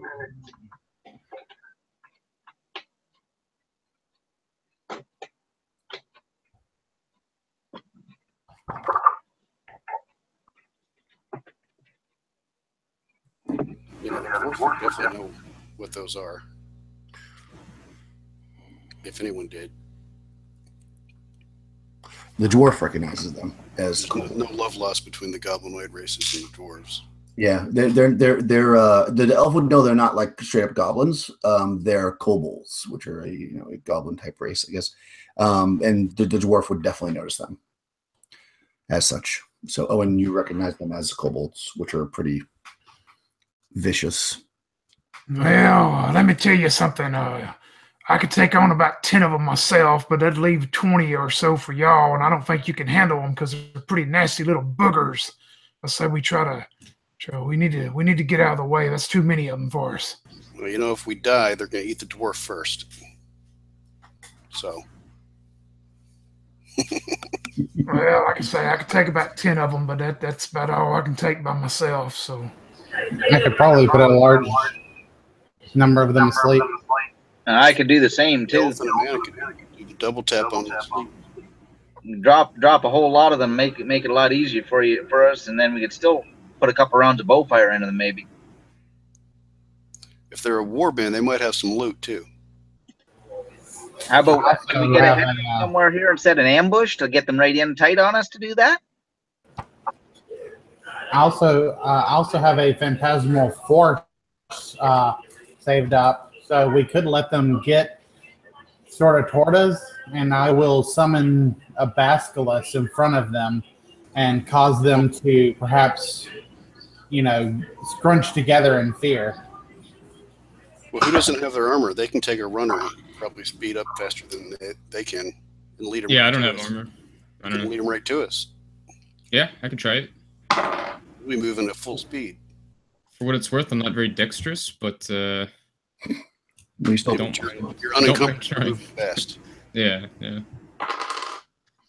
you do notice as you're looking down there that they do seem to have a they don't have horses or anything, but they've got this like really large chest with two Luke. kind of like spears stuck through the side of it, and that 4 of them are like carrying.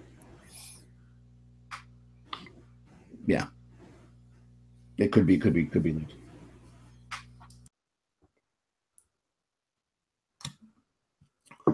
So did you want to try to ambush them? We're going to set a sleep ambush, and hopefully somebody can take a runner, or she can use the spell to make something attractive to them. Instead of trying to scare them away with that phantasm, try to lure them in. Mm-hmm. I will say this, just because you mentioned the sleep spell, just so you know, for distance-wise, you are currently only about 150 yards from them, so you're actually close enough to cast spells. And they don't see you yet, so you don't have to move them to do that, but you certainly can. Okay, is there anywhere that we could box them in at? Anywhere I can summon a phantom to attract them to, that we can easily box them in? Yeah, I mean, you're in a hilly area, so you guys are kind of cresting one hill, looking down, and kind of on a ridge. So you're looking down. You probably could something on one side where they'd have to. You want to get them more narrow. You're saying? I mean, they're kind of in a group right now. Yeah, let's say like I would cast a phantasmal force of Owen, and so they see the dwarf, and because they hate dwarves, they'll chase him into like this little valley, thinking it's all alone. Okay. And then we're boxed up, ready to ambush. Yeah. And then we can hit them with sleep or whatever we want to do. Okay. That sounds like a plan. So you're going to make a phantasmal dwarf appear, like kind of walking into their camp, and then turn tail and run? Yeah. I'm gonna. So I say some magic spells as I wave my one good arm, and I point to where I want the dwarf to summon, and I cause it to walk into their camp and jump almost like he's surprised when he sees them. Okay. And then when I know that they've seen him, like they react like, oh, whatever. Like, yeah, that phantasmal force. Yeah, he takes off, running as fast as it can towards whatever area we've set up a trap in. Okay. You can do that. So you cast your spell, and this dwarf kind of wanders into their camp. And a couple of them see it immediately, of course, and they point and grab their spears, and about half of them, 19 to be exact, of them start to run towards the dwarf. Okay, that's enough that I have the dwarf run away. Okay. Yeah, the dwarf runs. They're chasing it. The other, there's 29, so the other 10 stay with the loot, basically. And what do you guys want to do? So you still get, they don't see you, so you can do something on a free round. Like, what's your plan? Double tap them. Yeah. Owen said he's got the rest of them. If they run far enough towards us that the other guys can't see them chasing the dwarf, we'll try and take them out here, out in the woods, away from them. Okay. Well, I mean, there's no woods. Okay. Well, around the corner of the hill, or over the crest of a knoll, or whatever. Okay. Yeah, I mean, you can do that. So go ahead and cast your spell. You're casting on the 19 that are chasing the dwarf, right?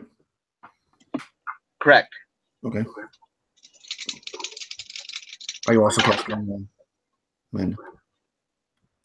Oh, if I can also cast my sleep spell, then yeah. I got 7. Not so great that time. 7. That's just 7. So, are you rolling or are we? No, you can roll. Okay. 2d8. So I'll cast mine at the back of the group so that the guys running in the front don't realize the guys in the back fell asleep. Okay. Or how many dice are we rolling to put? For sleep? Yeah, how many dice can we roll? Sleep is. Where are you? 2d8. 2d8. Yep. 216 hit dice of creatures. I got 5. Nice.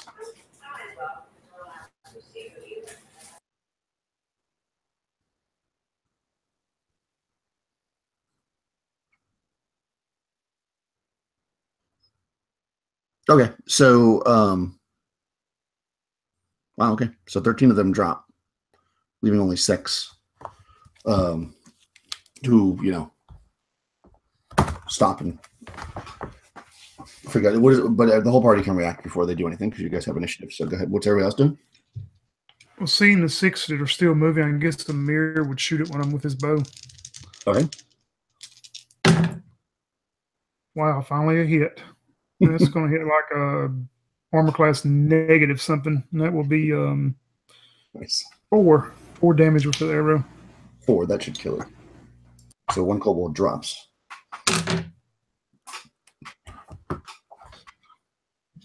How about who isn't I? Tolly? Tyler will hit AC 4. That hits. For 6. That kills him. Can Richard throw a spear? Sure. All right, so I rolled to hit. Probably medium range, so just be normal attack. Right. I throw the spear, but I miss quite wildly. Okay. With a 5. What about Adast? What was he doing? Adast is holding back. Okay. How about Owen? He's just standing there shrugging his shoulders, thinking, maybe I should have just said I could take 5 of them. Okay. Let me see what weapons Egg has. Egg has darts. I don't think he can throw a dart that far, so Egg's not gonna. He draws his dagger to fight. Okay, so it's their turn. So the 6 that are remaining don't know what the hell's going on, but they're kobolds and they're crazy. So I'm gonna roll actually morale. Let's see if they stay and try to help them. Nope. So they're going to kind of gather around in kind of a circle, form like a defensive line with their spears around their fallen comrades because they don't really know what's going on. And they start yelling back to the other group in Kobold, and of course the dwarves speak Kobold. They're saying magic, magic, and round 2. So let's roll initiative now. I think we're up to Scott roll initiative. Oh, they got a 1. So Go 3. Nice. So you guys go first. So yeah, so you've got 10 back at the potential loot. You have 6 standing here that are kind of now formed a defensive line with their spears. Missile for Amir and nothing for Owen right now. Okay, so missile or magic. Or movement, I suppose anybody wants to. Let's see. Armor class 5. That hits. Yep. It'll do 6 HP damage. Okay, that kills him. I'll go ahead and magic missile. Okay. And hit 1 for 6 damage. Kills it. So it's 4 standing. Armor class 6 hit them? Yes. Okay. 6 points from an arrow. Kills it. With my range on the sling, which is halved, I can hit the guys that are guarding the loot.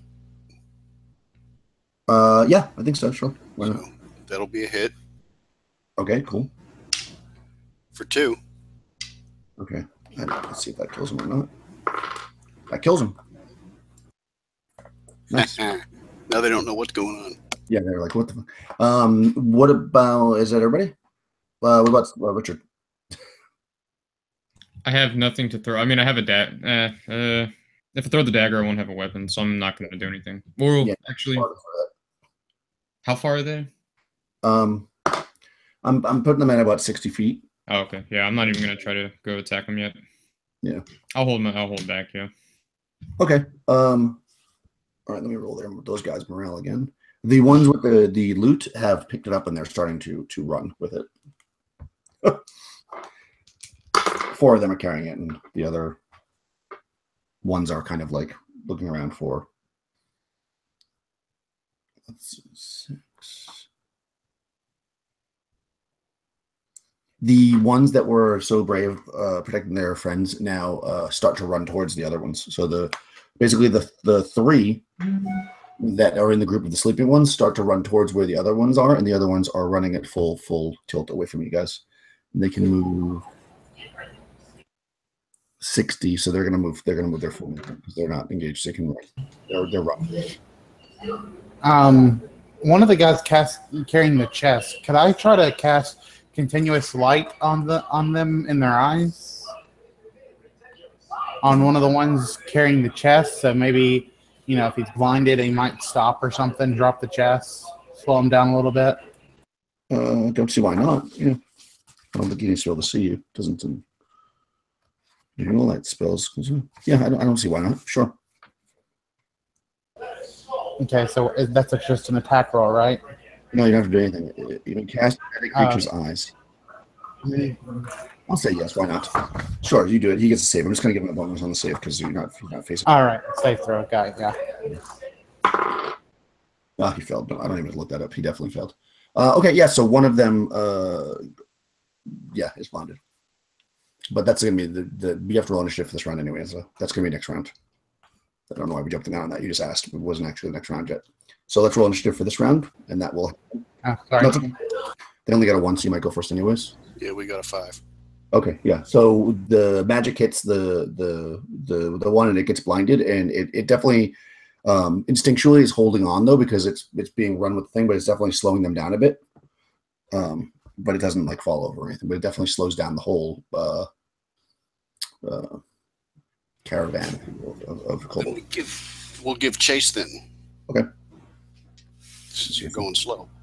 Yeah, they're only moving at they can only move 60 anyways, so they can move at like 45 or something. Still being in bow range, you're going to hear Owen yell at Amir, "Shoot them treasure runners!" And Amir's going to try another bow shot and try to shoot one of the treasure. Hot dog. I hit like armor class 3 and 7 damage. Okay, good. That takes down one of them. All right, so dropping one will definitely make them kind of stagger with the chest and drop, and some other ones are trying to like pick it up. So I'll say they only move 30 this round. I say, don't hit the one in the front right. I blinded it. He doesn't actually get to pick which one he's hitting. Oh, never mind. Well, I guess that's not true because you're not shooting to melee, so you could pick, I suppose. But okay, so what else? So Tully's running, actually giving chase. Tully always giving chase. Yeah, I'll chase closer and then I'll try and use a chakram to draw. Okay. Do you remember what the range was on that? Because they've already now moved. Because I remember they had 1 full movement already, these guys. So they moved 60. And they were already 60, they're 120. Yeah, this turn I'm going to run like full movement to close on them, and then I'll do that next round. Oh, okay. So all right. Owen will move with the party, but Amir's going to stay back and keep them in normal bow range. Okay. And Richard's moving as well. The dagger at the ready. Okay. You're chasing the ones with the treasure, right? Yeah, Tully and Adast are too, so we're moving at 60 also. We're keeping pace with them anyway. Yeah, and they get slowed down a little bit this round. Okay, yeah, so you actually, as you run down to kind of catch up with the guys, you're running down the side of the hill to kind of chase the treasure people. Just as you do that, the other 3 that were fleeing from the other way kind of encounter you this way. They don't really know what to do. So I'm going to roll just another morale to see if they turn around and run the other way. Or if because they literally were going to run right into you based on the truth. No, actually, they got their balls back. So the 3 that kind of encounter you guys that ran forward are actually going to try to attack you. So initiative? No, that was their turn. They're on there. You ran like right into them because they were. Okay. Yeah. You move 60 and they move 60 this way. You literally ran right into them. So yeah, the previous round they did, I should say. So yeah, they're going to get their attack on whoever's down there, which is everybody but. No, Amanda didn't run either, right? No, I haven't ran. Yeah, Amanda and Amir at the top. So there's only 6 of you down there. There's 3 of them. Yeah, somebody's got to stay and take care of those guys that are all asleep. Somebody needs to kill them first. That's true. They'll be down for a while, though. Isn't it like turns that they're asleep for sleep? It's a pretty long period of time. 4d4 turns. Yeah. So yeah. Oh yeah, they're asleep for at least 4 minutes. Yeah, they're asleep for 40 minutes. It won't be okay. So 2 of the kobolds poke at Richard's butt, and 1, 2, 3, 4, 5, and 1 attacks Amir. I mean, not Amir, Egg. So the 2 that are attacking Richard miss horribly, I think. Richard. Oh no, you don't have any armor now, though, right? Richard's AC is 8. Okay, so that might actually hit you. Pretty bad. One of them might hit you. Nope, just missed. And the one on Egg misses as well. So they run up and they kind of feel like they kind of got you a little bit because you weren't thinking they were coming from this direction. So they try to make their attempt at the spears, but they completely miss. So that's the end of that round. So now initiative for the next round. They got 6. Okay. Let me just roll more for these guys because now they're faced with a much greater party. Nope, they stay. Okay, so the 8 that are running with the treasure chest, they've kind of like the one guy fell and the others ran up. It only takes 4 of them to carry the chest, so they're now 8 of them are grabbing it because they're just like just in case somebody drops. So there's like 8 of them like on these spears trying to carry this thing. They're again gonna keep moving. You guys, the 3 that are there with you are going to attack. And again, they'll use randomly. Okay, so the one on Richard, that hits you for 3 points of damage. You get poked. Oh, no, 2 points of damage. And one on Tolly, which misses by a mile. And one on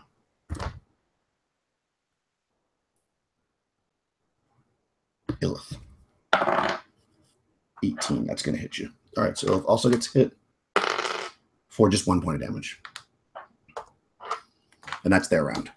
So now you've got the guys with the pleasure. They've just a graze, nothing major.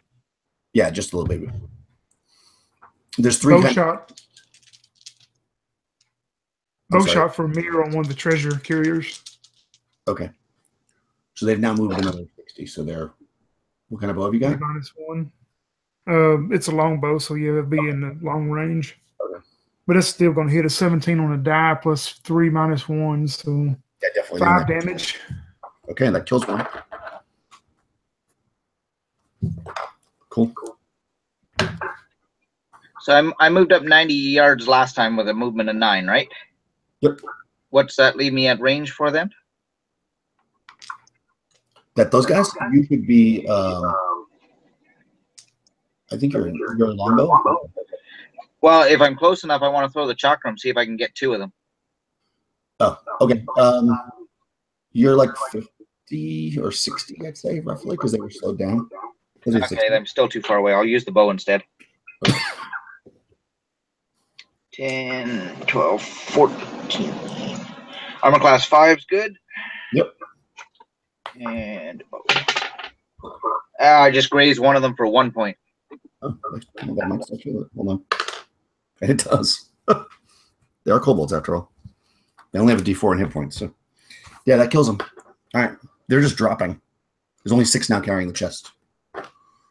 How about Amanda?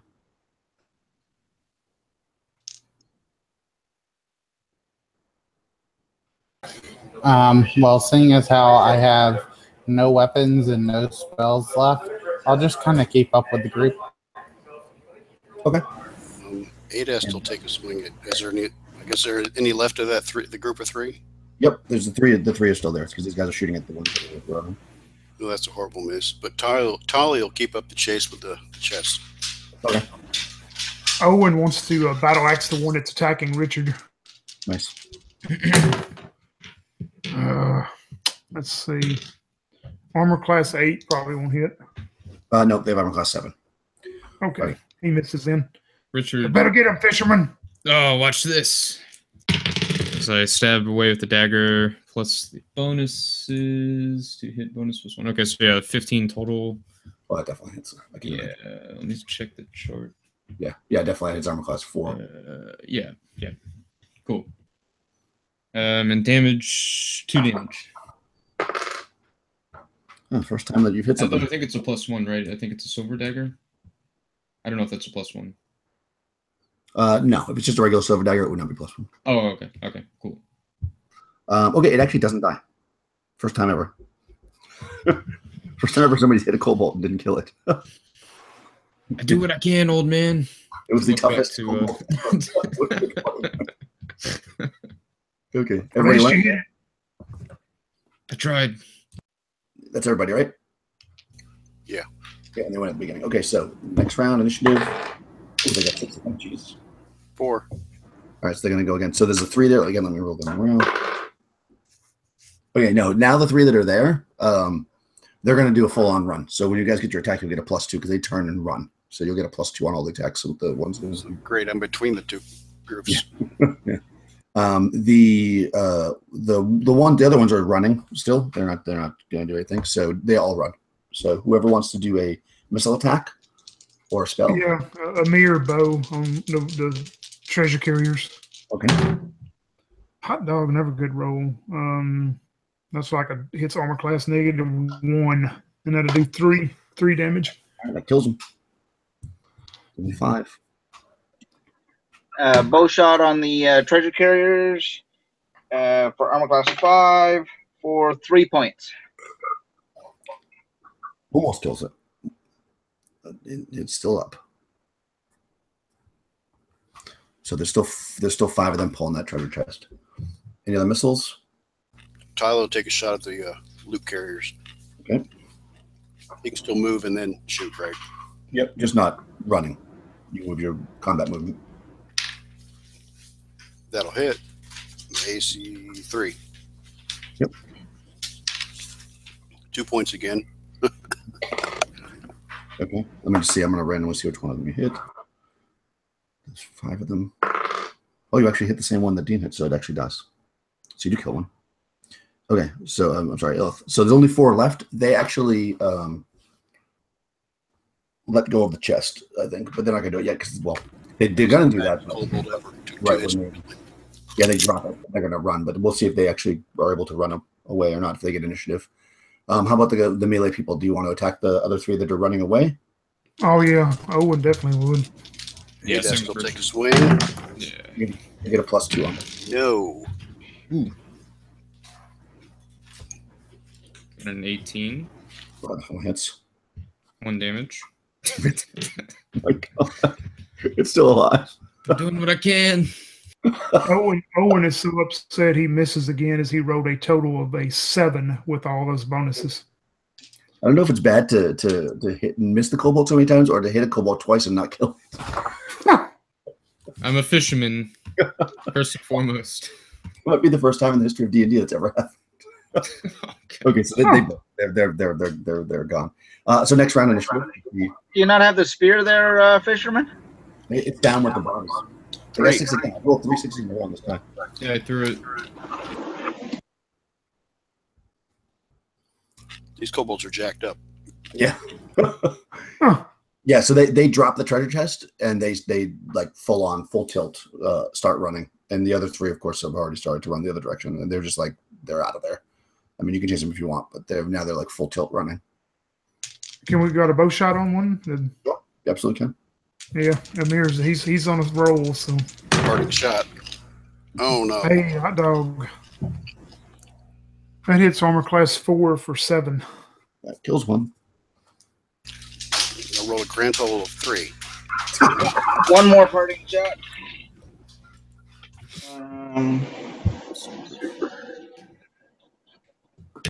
Armor class 4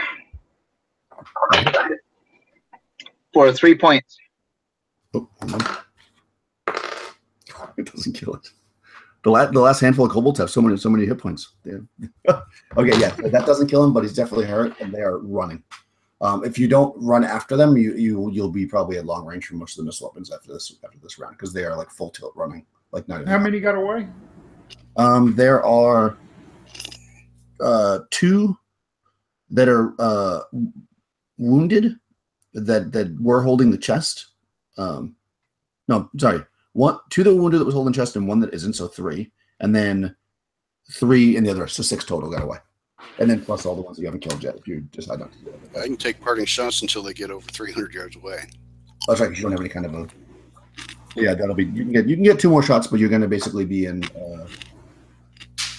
Actually, I think the longbow can get probably 2 shots. No, it's that sling with the double distance. Yeah, no, I know. I think the longbow can also. The longbow, I got up to 210. If I can get one more shot at one. The longbow, and you can get 2 more with the sling. What's the penalty at range? Which would be at long range, right? Sorry, what was the question, Dean? So what's the penalty at long range? Minus I don't 1. have the -1. -1. Okay, good. 11, 14, 15, back to a 14. Makes armor class 5. Yeah, that's it. 2 points to that one. Okay, dead. Tali? I hit an AC of 2 on the first one, and I natted the second one. Okay, nice. So let's just make sure that do some damage for me. First one is 4, and the second one is 6. Oh, wow, okay. All right, both dead. Amir had a AC 6 for 5 if AC 6 hits. It does. Since there's no more there, I can just say that you spun around and shot one of the other ones if you want. So, all right.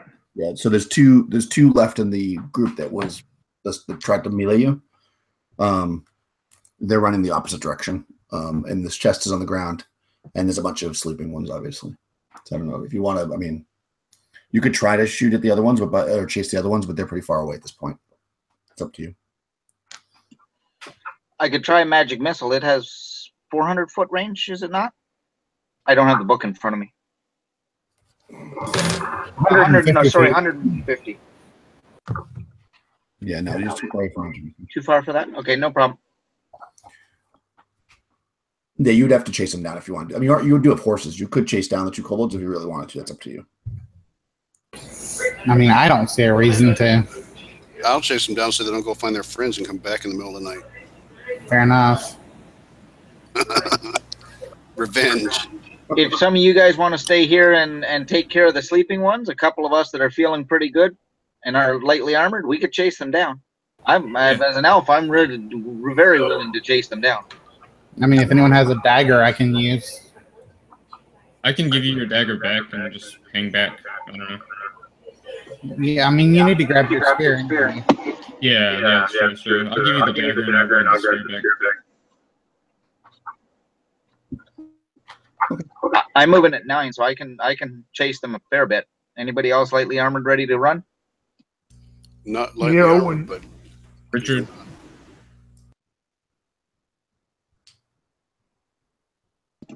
We just got to tag a couple of them, then the message never gets out. There's only 2 left. Yeah. Yeah, if 2 of you go, you can definitely catch them. I'll say it just takes a few. I mean, we don't have to play that out. You can definitely catch them. I mean, yeah, 10 or 15 minutes. Yeah, you just take off a few minutes and get them. There was no other kobolds in the area, so. And did you want to, like, take out the sleeping ones too? Yeah. We'll head back. Let Dean get his spear. Not Dean. Richard get his spear, and we'll kill the others. Okay. By the time you're done with that, we'll be back from the chase, and we can get that. Yeah, grab that chest and search these guys over. If we need some weapons, some of you guys can rearm with some of their weapons. They may be poor, but they're at least something to hold. Grab a couple of spears, I'm sure. Yeah, I mean they're cobalt spears, so they do a D4 damage because of little baby things. But yeah, if you don't have anything, you certainly can use them. Yeah. So you do that. I guess there's this really kind of it's a pretty large chest here, and when you crack it open, it is actually full of copper pieces. Of course, it's copper. Wants to start count them, but there's thousands of copper pieces in here. So, but nestled on a little silken pillow in the center of the whole thing is a bottle with a red liquid in it. I'll look that over and see if I can determine anything about it. Is the prettiest color red that you've ever seen. Can I do any kind of intelligence check or anything to see if I can figure out? You take a sip of it. Well, we're going. What about you, Elf? Have you got one of those little spells you could throw at that thing to tell you what it is? Unfortunately, I don't have one that does that. I have a couple spells, but not that spell. Well, we're headed back to the fishing village. That witch will be there. She may charge us a little bit, but she'd probably be able to identify it for us. You can always take a sip off of that. Yeah. Yeah. Yes, I could. But I already have blue skin and a broken arm. Well, what else could happen to you then? I mean, I guess we could get lucky and it could just kill my arm and my blue skin. Right. If it's poison, the dwarf and I got the best survivability. I'll volunteer if the dwarf didn't want to do it. Yeah, Owen he just looks at it when you say that. He looks at that bottle and says, well, girl, if you're not going to drink it, just save it for the witch. I'm not drinking that nasty cobalt stuff. Seems like it was pretty important to them. I'll take a sip. There you go. All right, yeah, so you uncork it, and you take a little sip to get a feel for it, and You instantly explode. no, so everything, your entire body feels like very light and strong, and you feel like you're basically, you take a sip, and when you go to just lower your hand down, you like way faster than you think you normally would do that, and you even maybe speak a little bit faster when you're like, whoa, that was really weird, and then all of a sudden you feel fine again.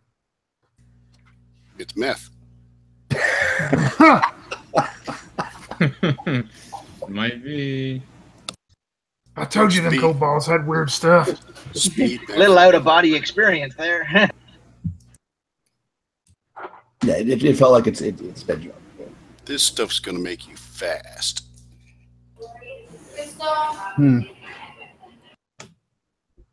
Yeah.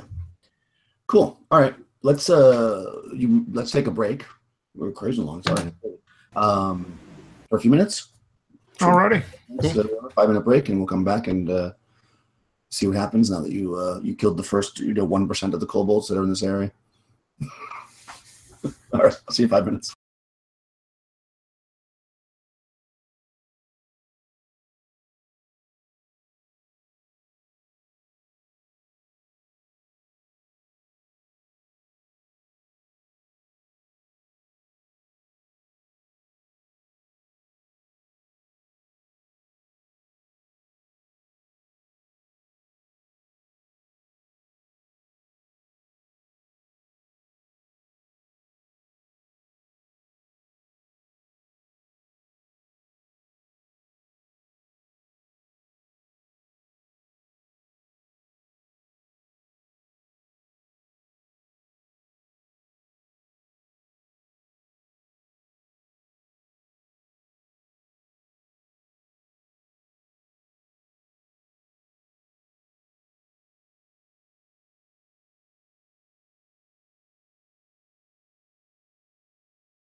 I'm back.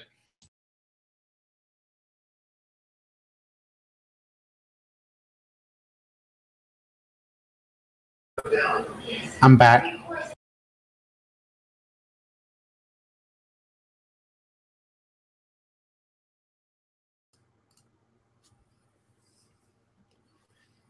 Okay.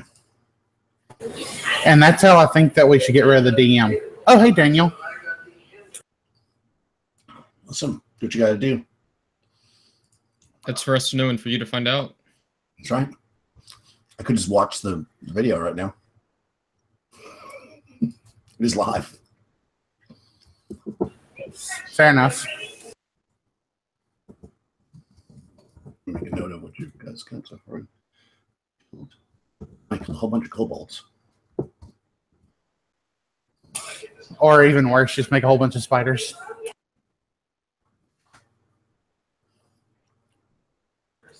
And make a whole bunch of spiders, you're guaranteed to get rid of at least one of us. You don't find anything else, right? That's it, just kobolds. Well, killed anything else. Yeah, I mean, we didn't fight anything else. There was that Hydra, but we more like threw ourselves uselessly against it rather than fighting it. Nice. Cool. All right. I'm back too. Cool. Is anybody not back? If you're not back, say aye. Ah, Poor Fidetti went down. Fidetti the Ready. Let's do it. Is Scott back? Everybody but the ready was ready. Exactly. Where's my Scott? Cool. So let's see. Get back to here. You are right there. Oh, you're almost back. You're almost back. Owen would have also searched the kobold bodies, and would he found any like papers or maps or anything they would have had? Look at Tony. Indeed, the kobold, one of the kobolds, has on him something very interesting. It is, in fact, a map. And it shows it looks to be a treasure map. And it shows the location of a treasure. Let's see. You can make out, based on your traveling, that it's a map of this general area. And you're kind of looking around. You've got your sundial, but also if you can just look, you're in kind of a hilly area. And you can see that there's a cavern that they're calling. This doesn't look like it was written by kobolds, by the way. It looks like they took it off somebody. Illich's Dungeon, which, if you remember, that's the place that the other guy told you to stay away from. This seems to be a map leading you to it. And it speaks of a powerful magic item, though it doesn't say what. It says powerful magic item, and it shows a map to the dungeon, which is actually in the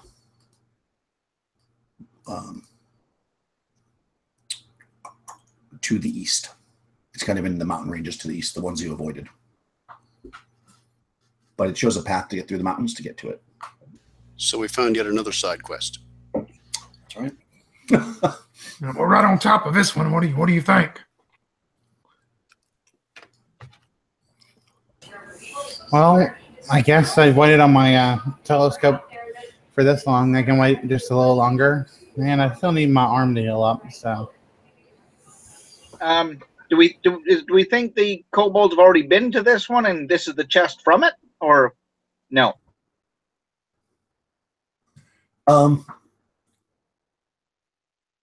That's a good question.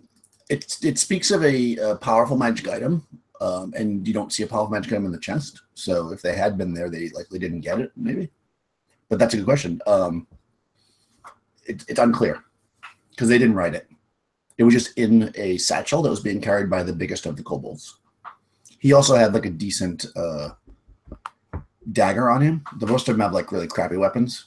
He had like a decent dagger, like one you'd buy like in a regular human town, and was wearing a necklace. It's probably worth like maybe 2 gold pieces. Like it wasn't super valuable, but for a kobold, it was.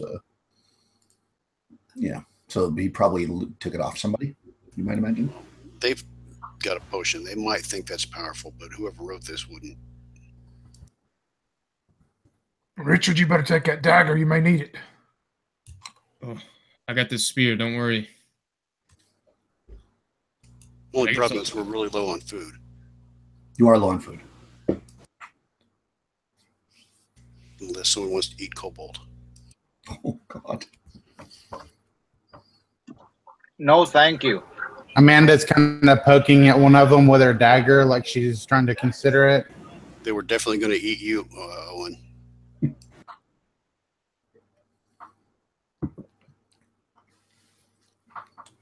Well, whatever y'all want to do, we're pretty close to this.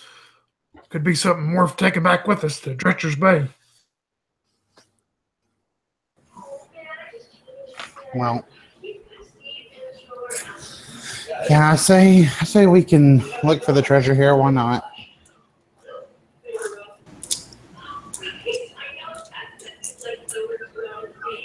How far off our current position do we think it is? Is it quite close, or would we have to travel a day or two? It'll be a couple of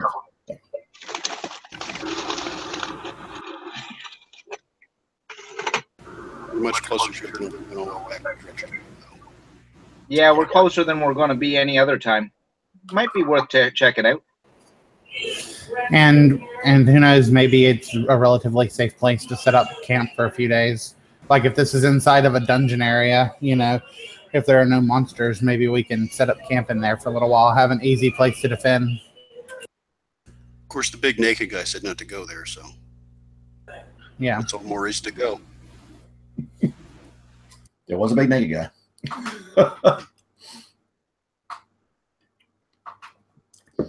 Yeah, you estimate that if you were to continue, if you don't follow this treasure map, it would probably take you maybe 3 to 4 days to get out of this wilderness, and then you'd be back on like the kind of the roads, and then you're another week and a half ish from Dretcher's Bay. Although you'd be able to hit other villages and stuff on the way. Kobolds have any rations worth eating on them? Yeah, I mean they probably have some food on them, but it's not very good. I mean you could eat it in an emergency, but it probably wouldn't be the first thing you want to eat. But I would say yeah, you could probably get like a couple of days. That's enough to feed us on the way to this treasure. Yeah. It's not going to be delicious, but it's food. Yeah. Better than dwarf bread. Maybe we're running into one of them chickens. Not the best best dressed rabbit you've ever had, but it's still rabbit. Yeah, you're not sure about that. You know that it's kind of a meat mixed with. It might be green, but it's meat. Look, we're eating Chinese, okay? What is Chinese? What is this word? It's just this thing my friends and I used to say when you didn't ask what it was back when I was in Wizard College. I don't know what it actually meant. Someone said it and then it kind of caught on there. Is that the Kung Pao kitten and the poodles and noodles? Yeah, that's what they used to always say. You got some of that soy sauce that'll be good. Drown it in it. We're eating kobold rations and he wants spices. Oh boy. Okay. Yeah. All right. That's fine. You can make a couple of rations. All right. Cool. So you're going to start going back basically the way you came, which is where the map leads you towards this dungeon that you were told not to go to. That sounds fair enough. So you travel back. Well, you probably have to camp. You're near the end of the day when you encounter these kobolds. So you camp, maybe not exactly right here, obviously, because you don't have anything else to come by. Anybody need healing in the morning? Yeah, somebody takes the time to count the coppers and finds there's 2,000 copper pieces in there. 2,000? Yep. The chest is maybe half full. So you will actually have other copper from before. That's like 20 pounds of copper. Yeah. You got to, there's a bunch of copper in there, but it's you got plenty of space.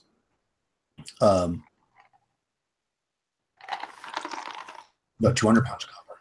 It's 10 pounds, 10 coins to a pound. Oh, 200 pounds. I thought you said 2,000 coppers. I'm sorry. Yeah, 2,000 coppers. Right? Is it 10 coins to a pound in BX? I think it is. Either way, it's 2,000 coins per copper. And you're going to drag it behind a horse. I thought it was 50 coins to a pound.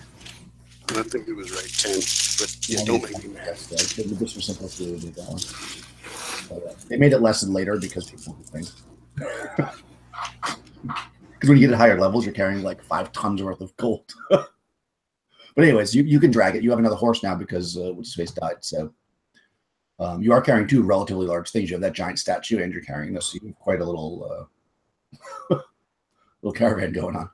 But yes, you travel back the next day, not really running into anything. It's you're kind of going back the way you came, so it's pretty easy, and you make decent time. And you end up setting up camp again. Kind of, the mountain ranges are in the view. You sleep. An eye on the sky. Yeah, eye on the sky, and you get to the next morning comes. Who needs healing in the morning? If no one does, I'll take it. 5. Nice. Mix. Yeah, so you feel like you'll get to the mountain range by like halfway through the day, and then probably to the dungeon either right at nighttime, or you could wait and then go in the morning. Depending on how you want to operate in the dungeons. So let me see. But yeah, you're like maybe a couple miles from the beginning of the range, and it looks like nearly impassable. But you have a map that shows you a path that'll go right through it. So you trust in your map, and you head towards the range. And sure enough, you find this kind of narrow, barely big enough for your horses to get through, kind of pass as you're creeping through the stone that is basically the kind of the walls of stone that are created by this mountain range that you're passing through. And let me see if you're surprised by these things that pop out in front of you. You are not, and they are not. Okay, so you're kind of moving down the path when you see in front of you, Richard, because you're in the front, I'm guessing. Yeah. Where's my number appearing? Oh, this looks okay. 5 giant scorpions. They are currently, they're in your path, and they're currently 130 feet away from you. Let me just get their reaction when they see you, because nobody's surprised. Okay, they actually they kind of stop, and they're just kind of like observing you, and actually slowly walking backwards away from you when they see you. So I guess that's all. So I guess we're on Tony rolling initiative. Okay. Yep, they got a 4. 3.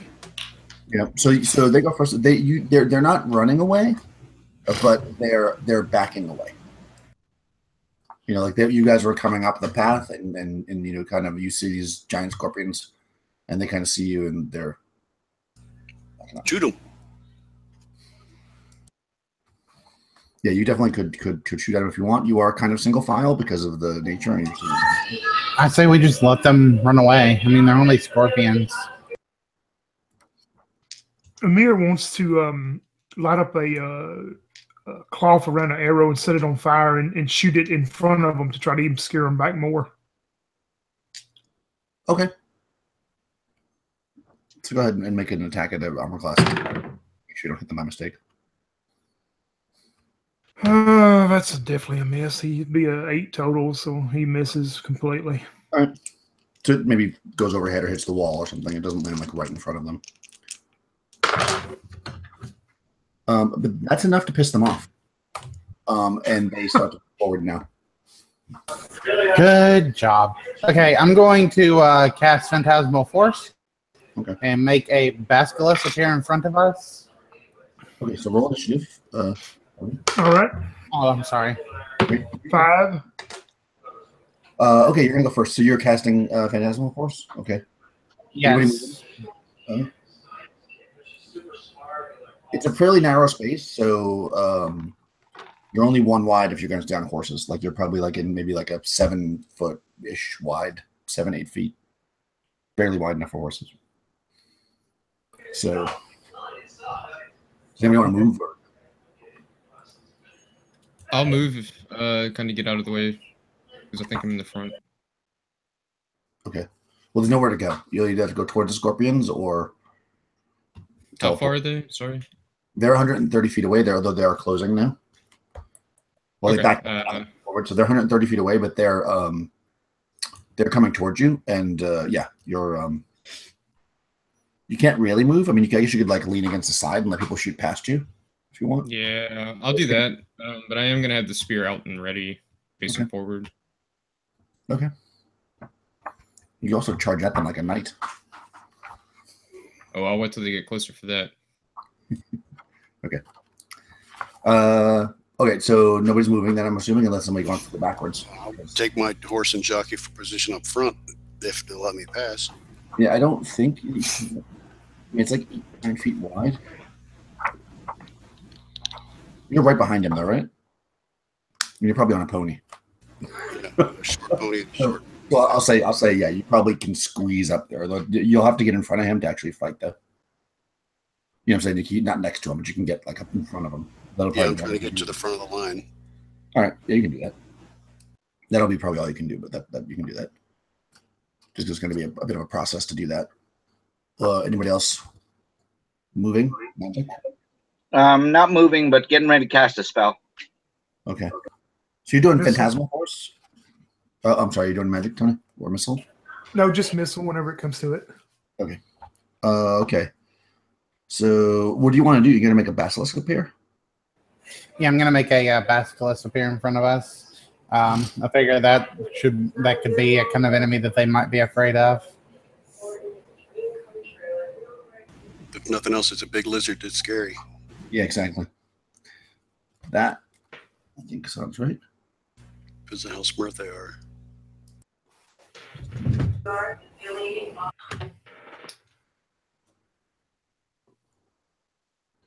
Okay. Okay, so they can, let me see. So I'm going to roll surprise for them to see when the thing appears, because if it surprises them, then they can't avoid their looking at it. Otherwise, I'll roll it randomly. Okay.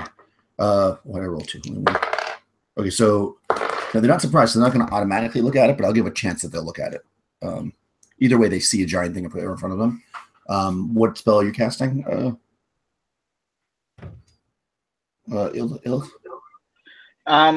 If they once they get relatively close to us, I wanted to try sleep on them. They're within range for me. They're 130. Okay. So 2d8. Yep. Actually, they're only.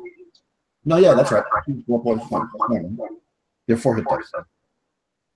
It will affect them. Okay. Let me just roll this. Okay. Oh, nice. An 8 and a 6. Oh, wow, that's good. Almost the best I could get. Okay, that's 14, so that'll affect 3 of them. And there's 5, so 3 go down. Nice, that evens up the odds. Yeah, hold on 1 second. Okay, so before any of that happens, well, that's actually good because then the basilisk appears. Let me just roll all their hit points because it affects the weakest ones first, so I have to see which ones actually went to sleep in the line because that will affect it. All right. First one.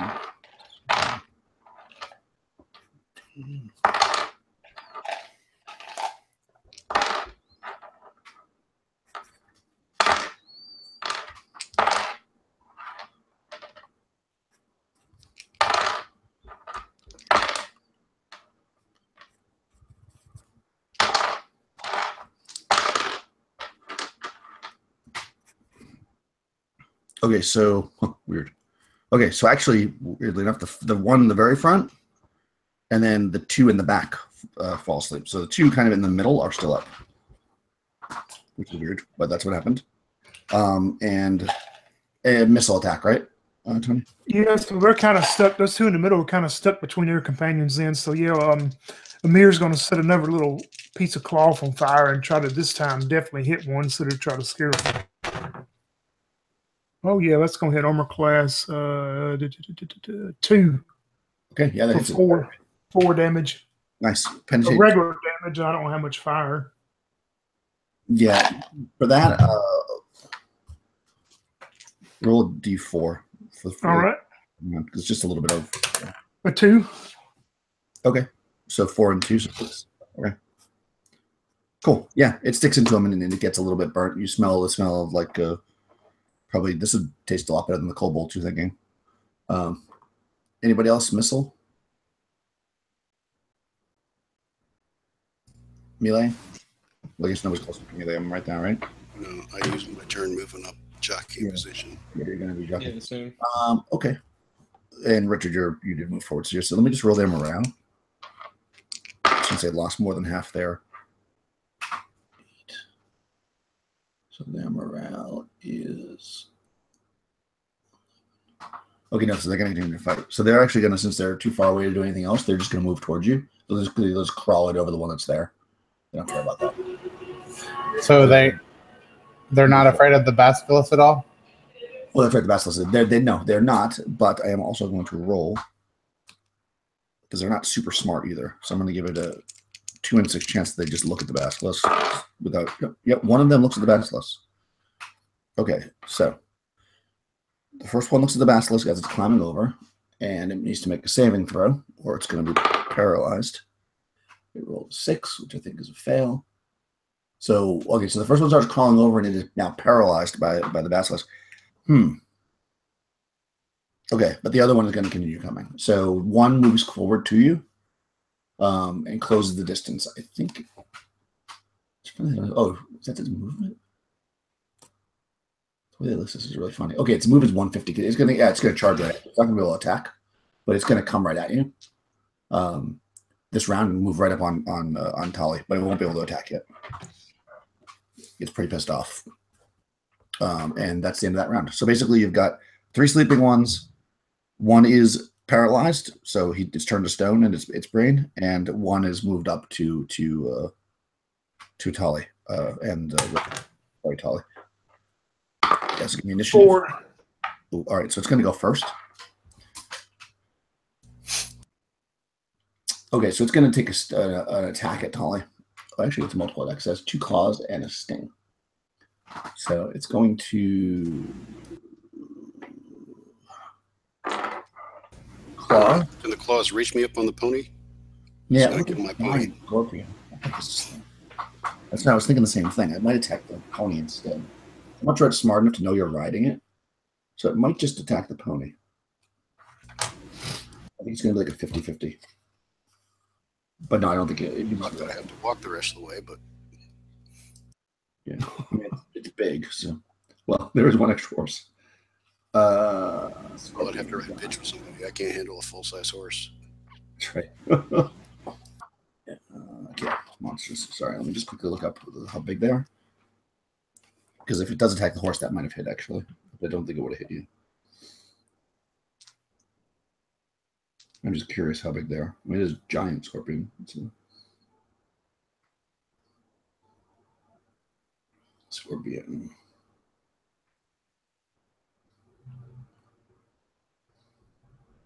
Giant X39.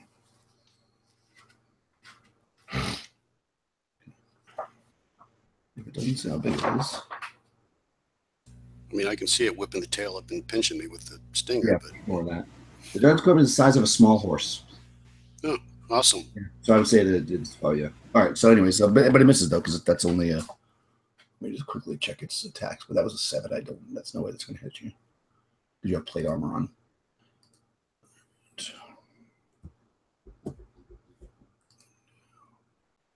Dretcher Master's Guide.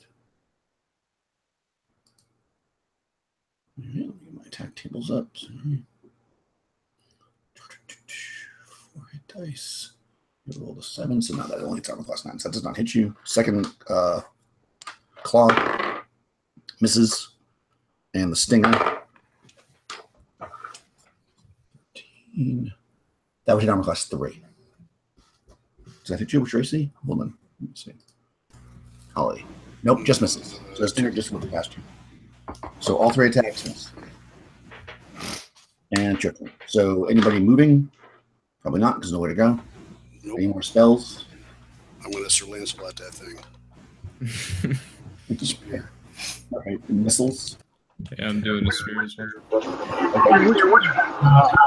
Now that he's stopped in front of us and we're right in tight on the walls, could I web him and hold him still for you guys?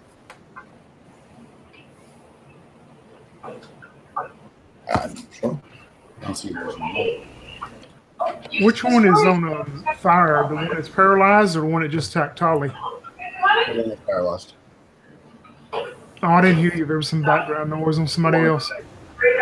He's paralyzed. He's going to die while he's thinking he's turned to stone. Yeah, well, Amir wants to do missile van on that one. Just straight arrow. No. It's not on fire, just like extra damage because it's only a. Right. You can do that. Go ahead. The one that's in front of us, I'm going to throw my dagger at it. Okay. Armor class 5 for 2 if it hits. Okay. Careful. Yeah. So yeah, Roll you're gonna. I'm sorry, are we on missile? Go ahead. Yes. Okay. Yeah, I rolled a 19. Oh, okay. All right, you're throwing it into melee, of course, though. So let's see.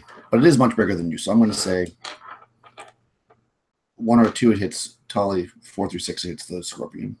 5. All right, so it whips right. Tolly, a dagger flies right by your head and sticks into the scorpion. I think it's armor class 2. You should hit that one. Yeah, for 4 damage. I rolled a 19, so that should be enough. Nice. Okay, melee.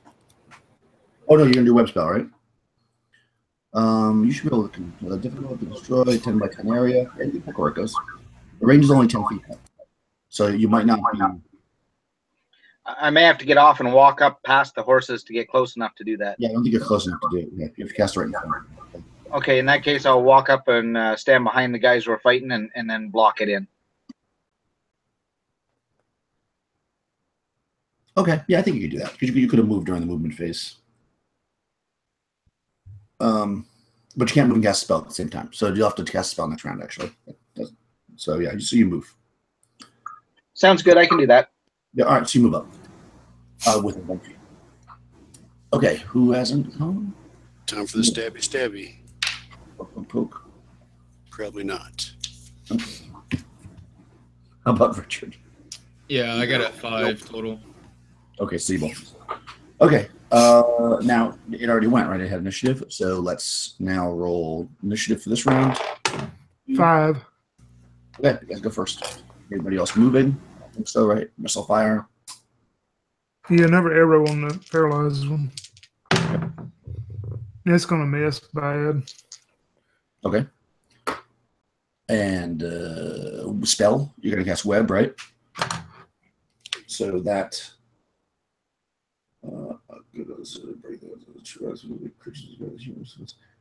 yeah, so it just there's no save, it just is caught. All right, so it's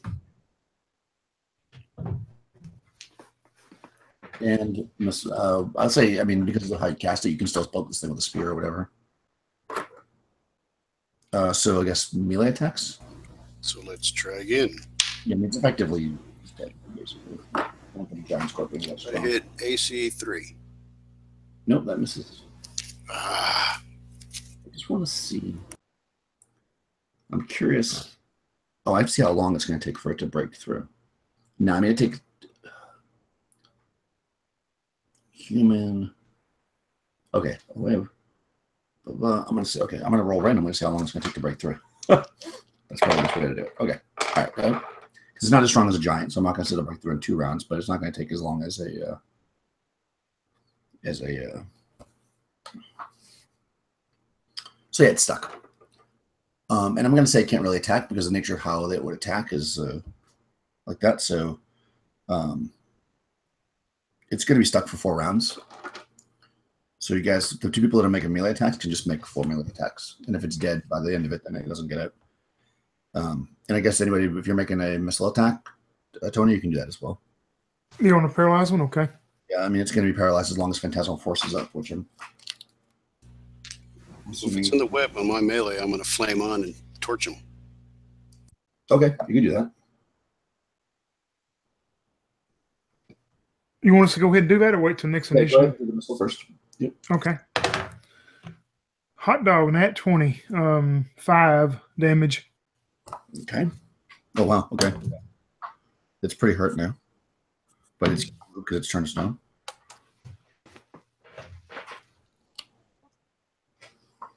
Okay, so you're gonna flame on and stab this thing.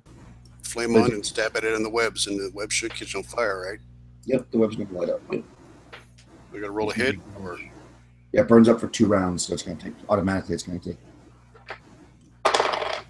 Yeah, not enough damage to kill it though. But go ahead. You make another attack, Tony. Okay, another arrow on that one. Okay. Let's see. That's armor class 5. No, it has armor class 2. So no. Okay. Okay, Marcus, you didn't attack the first round. Sorry, you can poke it if you want. That's okay. I'm assuming nobody else is poking this thing, right? Nat 1. Do I hit it?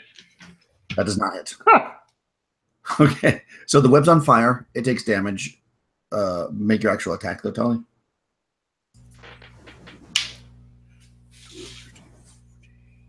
nope, AC 5. Okay, so no. All right. Next round, I mean, it's stuck again, so you can go do missile again. Tell me if somebody wants to move or just spells. I'm just. That's going to be, oh, wow, like armor class -3 for Wow. 4. That's enough. That kills that one. Okay. Hot dog. The turn to stone one is now dead. You guys can do 2 melee attacks, hopefully killing this thing before the fire goes away.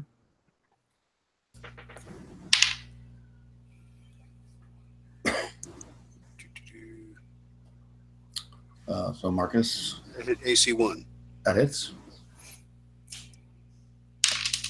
for 4, Nice. plus whatever the fire did. 12. Just close the charge. Shit, what does it hit? I think that misses. Yeah, that's not gonna hit. You need a modified 17 to hit. Yeah. Damn. Okay, so yeah, with all the fire damage and all the pokey poke, it finally breaks out at the end of that second round. It's still going. So initiative. It's burnt to a crisp. 4. It also got a 4, so simultaneous initiative. But I'll let you guys go first. You can poke it, and then they'll still get its attacks.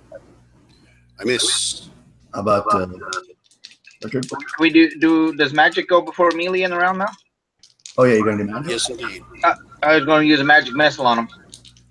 Ah, okay. That's for sure. Exactly. Hope to talk him down before it gets to the latter parts of the round. Oh yeah. 7 points. Nice. Okay. So it's gonna be dead, but it still gets to attack because it was simultaneous initiative, so it still gets to do its thing. It's dead, but it gets its attacks. Which now, I guess there's, since you walked up to cast the web spell, I guess you're in the range 2 there. So there's 2 of you. So the first claw, I'm gonna do it like this. Claw, Fuck, Ollie, 4 foot claw, tall. Ollie. 4 I foot know, tall, I'm probably really this small. 9 or 10 foot long tail. So Yeah, exactly. Yeah, it did, but yeah. you were 1 or 2, and I rolled 1, 1, and 2. So it's all 3 times. Oh no. Poor Tully's getting pincushioned and That's- crushed. that's okay. I took the fruit for a reason. I can take some. First one misses. Second one misses. 14. And the poison hits me. I'm class 2 that just hit you. Yes, the poison one. It only does a D4, I think. But then plus the poison. Yeah. See. Let me just check its damage. Now you have to make a save versus poison, obviously. Luckily, halflings have really good saving throws. Yeah, I got saving throw 6, so I'd probably beat that. 17. Nice. All right, yeah, poison doesn't affect you, but you take D4. 1 point of damage. Yeah. All right. So, effectively, the other ones are dead because they're asleep, and you can just finish them. Just go trample them. Yeah, you just run over them with your horses, and move through the remainder of the path. And basically, you travel most of the day, and as the sun's starting to set, you come across an entrance. This actually is. Do I get my silver dagger back? Yeah, you get your dagger back. Yeah, they didn't have any treasure on them or anything. They were just scorpions. So. Kill a scorpion. Yeah, I just wanted to get before you my. pull it out. Just wanted to make sure that I could get my silver dagger back. Kill it before you pull the dagger out, because that'll wake it up. Yeah. No, well, the one I threw it into was the one that was in front of us. Yeah, the one that was on Dead fire. then. Perfect. Yeah, your you know, it's the handle and stuff is probably severely damaged, but it's definitely usable still, because it was in that flame. Why can't I get to my? Where's my module? Window. Just take some acid and clean it up when we get back. It'll be fine. Yeah, just messy looking. The silver's just dripping off of it right now. Yeah, exactly. Wasn't that hot of a fire. The silver is like dripping. Just a little acid. It was only webs burning. It wasn't in a pile of charcoal. If it was that hot, we'd have used that tactic a lot more. Okay, so you're standing. How do you get into this place? Oh, that's weird. Oh, they have this numbered all bizarre. Okay, it's fine. So you follow this path up, and there's some sides where it gets a little bit more. It's still a really heavy slant, like it'd be hard to climb it, but that's probably how the scorpions get in and out of this this area, because when you get to the end of the path, if you will, there is a very large bronze door in front of you, and it is closed. Owen gets off of his horse and he says, I think I'm rested up from killing them 10 kobolds I killed. Sorry I couldn't help you off those scorpions. I was just a little too tired, but let me check this door out. It may be something I know about. And he's going to approach the door and listen and inspect at it. Okay.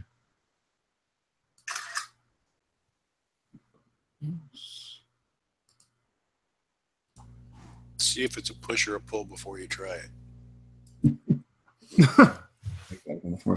So yeah, so you go up to this large bronze door, and yeah, it does have a handle on it, so it would be a pull, and it has some what look to be, well, actually, you have an elf with you. There's some elvish, I guess, runes written on the door. They're very, very faded at this point, and they're from a very old dialect. Well, I could read that with the helmet. Oh yeah. Yeah, once Owen would see that, he would look back and, Halfling elf, I think y'all better come on up here. I don't read these things too well. Yeah, so Yep. you read it, and it says, beware trespassers, for Eldritch is the name, E-L, like E, Lich. Eldritch takes no prisoners. Well, the kobolds got away from them.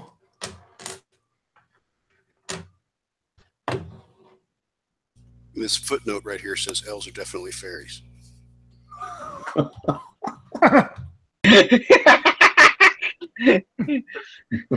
Yes, they are.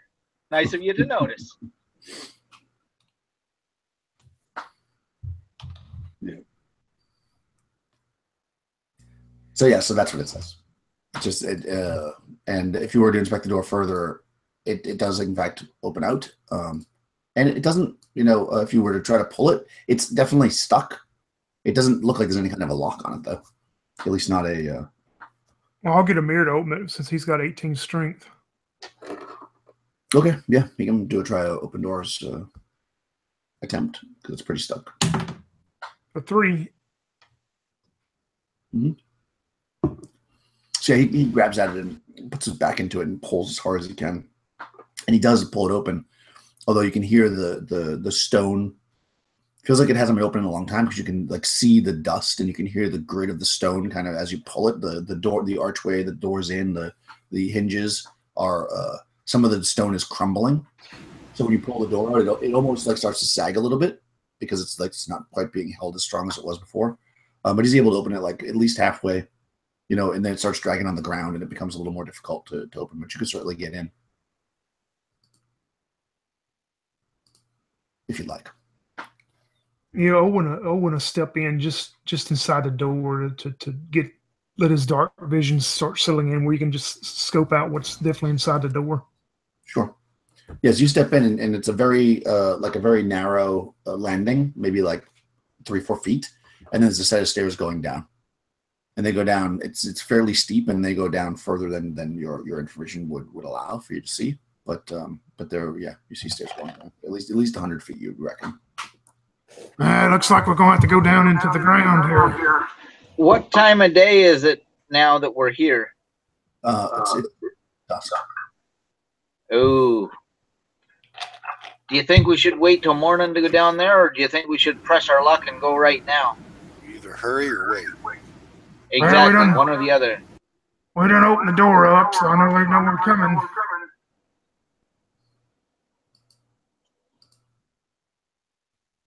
I just noticed Amir looks like Joaquin Phoenix. Right?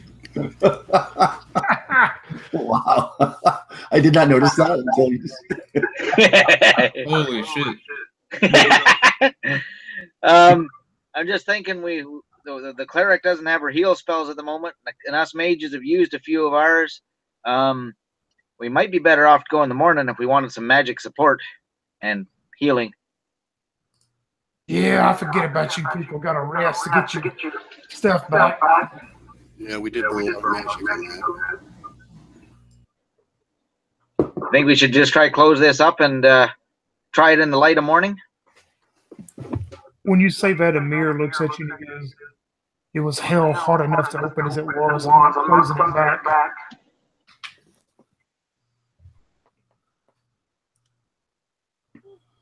Well, onward and downward then. Okay.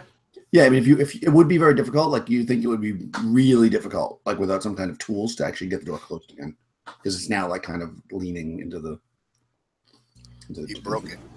Yeah, it's basically broken off. Well, I guess we could camp outside here and then let them caster people get their stuff back in the morning, huh? We could just camp out here and eat scorpion. You have to keep watch on that hole in the rock, though, where the door used to be. Yeah. Well, you know me. It don't If matter if anything Owen. Yeah, if anything comes out, we got a bottleneck, though. Mm-hmm. Yeah, you're basically in like a 10-ish, maybe 12-foot wide corridor, if you will, that's open to the sky. It's probably like the walls aren't completely smooth, flat, but they're slanted at a pretty extreme angle, going up probably about 30 feet. So you're in like a little tiny valley. Anything comes out of that doorway, though, we got it trapped right there in the doorway. Mm-hmm. Yeah, and when you say that, Amir speaks up again, and he's twirling his little mustache, and I've got some string and some very fine rope. Maybe we could string across there. If something does come across there, it will get tripped first, and at least give us a little bit more warning also.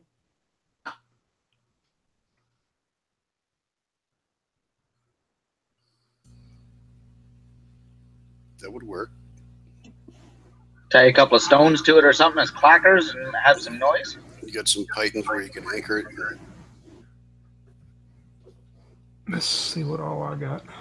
I've got a mallet and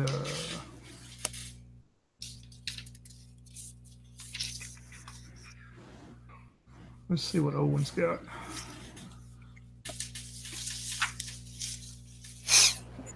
I have 6 feet worth of chain for some reason. That's nice and noisy.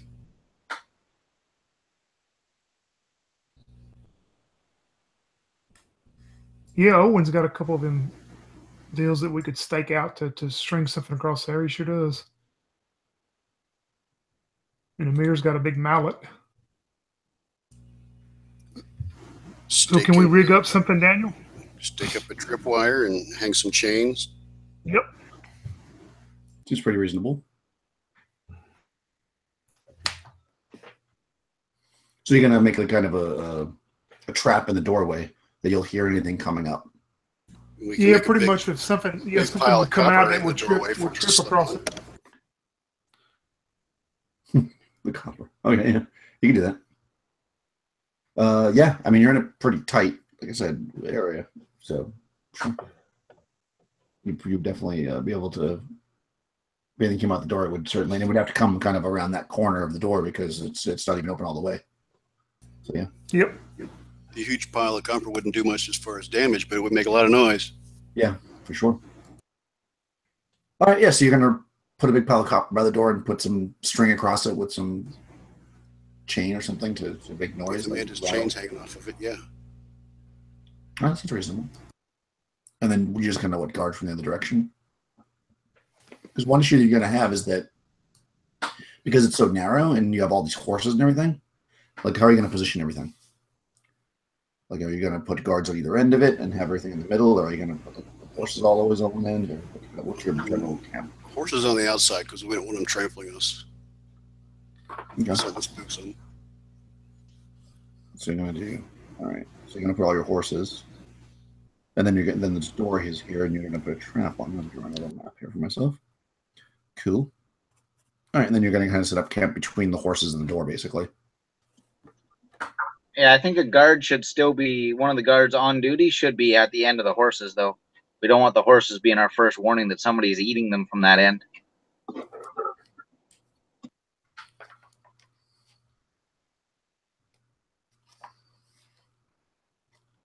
Cool. All right, so you'll have two guards, one by the door, I guess, and one by the horses. That's pretty much how your shift works anyways, with two different guards. Yeah, there's still, what, 6 of us, aren't there? Yep. The 7 technically. Oh, no, we got 7, so. Yeah, you got 2 per shift for sure. And plus an extra person. Just Egg is left. Yeah. That's right. Egg's the only left of the...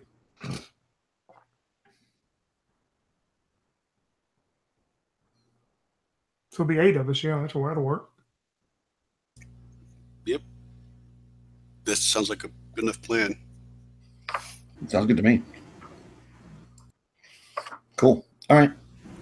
So that seems reasonable. I mean, we'll set that up. All right, so night shift number 1.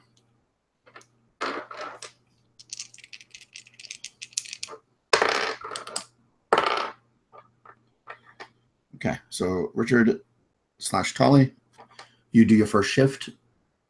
Nothing seems to be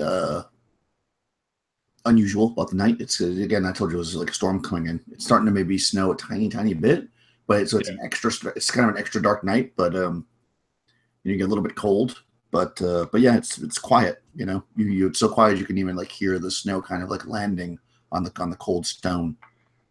Then you wake up your replacements, which is Adast and Owen.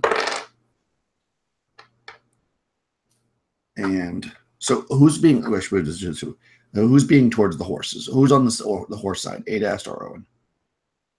I would think Owen would be close to the dungeon door entrance. All right, so Adast. And the seat's better. Yeah, he can see. Yeah. Cool. Okay.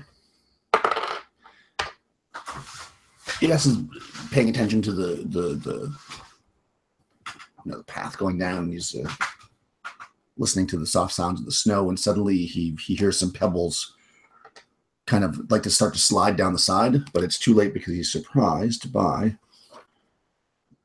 the Neanderthals who are attacking you. Oh my god. Okay. So these guys throw a rock, I think. Usually attack with spells. Okay, so yeah, so they're going to throw spears at you. I mean, there's a bunch of them. They're going to attack the whole area, but they're they're coming from that direction. So you're surprised, so they're going to get a. There's enough of them that they're going to attack every single person. So everybody's going to get attacked once, but all the people that are sleeping are automatically hit because you're sleeping and you can't avoid it. So let's see. ADAS. I'm just going to go down the list this way. I'll just do it like this. So first person on my list is Richard. So you're sleeping. So you wake up to a spear landing into your gut for 6 points of damage. Oh, jeez. You wake up to a spear going into your gut for 5 points of damage. Holy crap, this guy's a good aim. ADAS 2's on his feet when he hears the stuff crumbling. 19 to hit. That probably hits you. Let's see. Let me just quickly check. Your AC is 1, though, which is really good, but I think they're going to hit you with a 19. Where's my hit chart? Ooh, no. Surprise is a dangerous thing in this. They are 2 hit dice. So 19 hits armor class -1, so ADAS gets hit with a spear as well for 4 points. Owen's also awake, so you're going to get a spear thrown at you. Another 19. Whew. Different die for 5 points of damage. Okay. Amanda's asleep, so she's going to get a spear thrown at her for only 1 point of damage.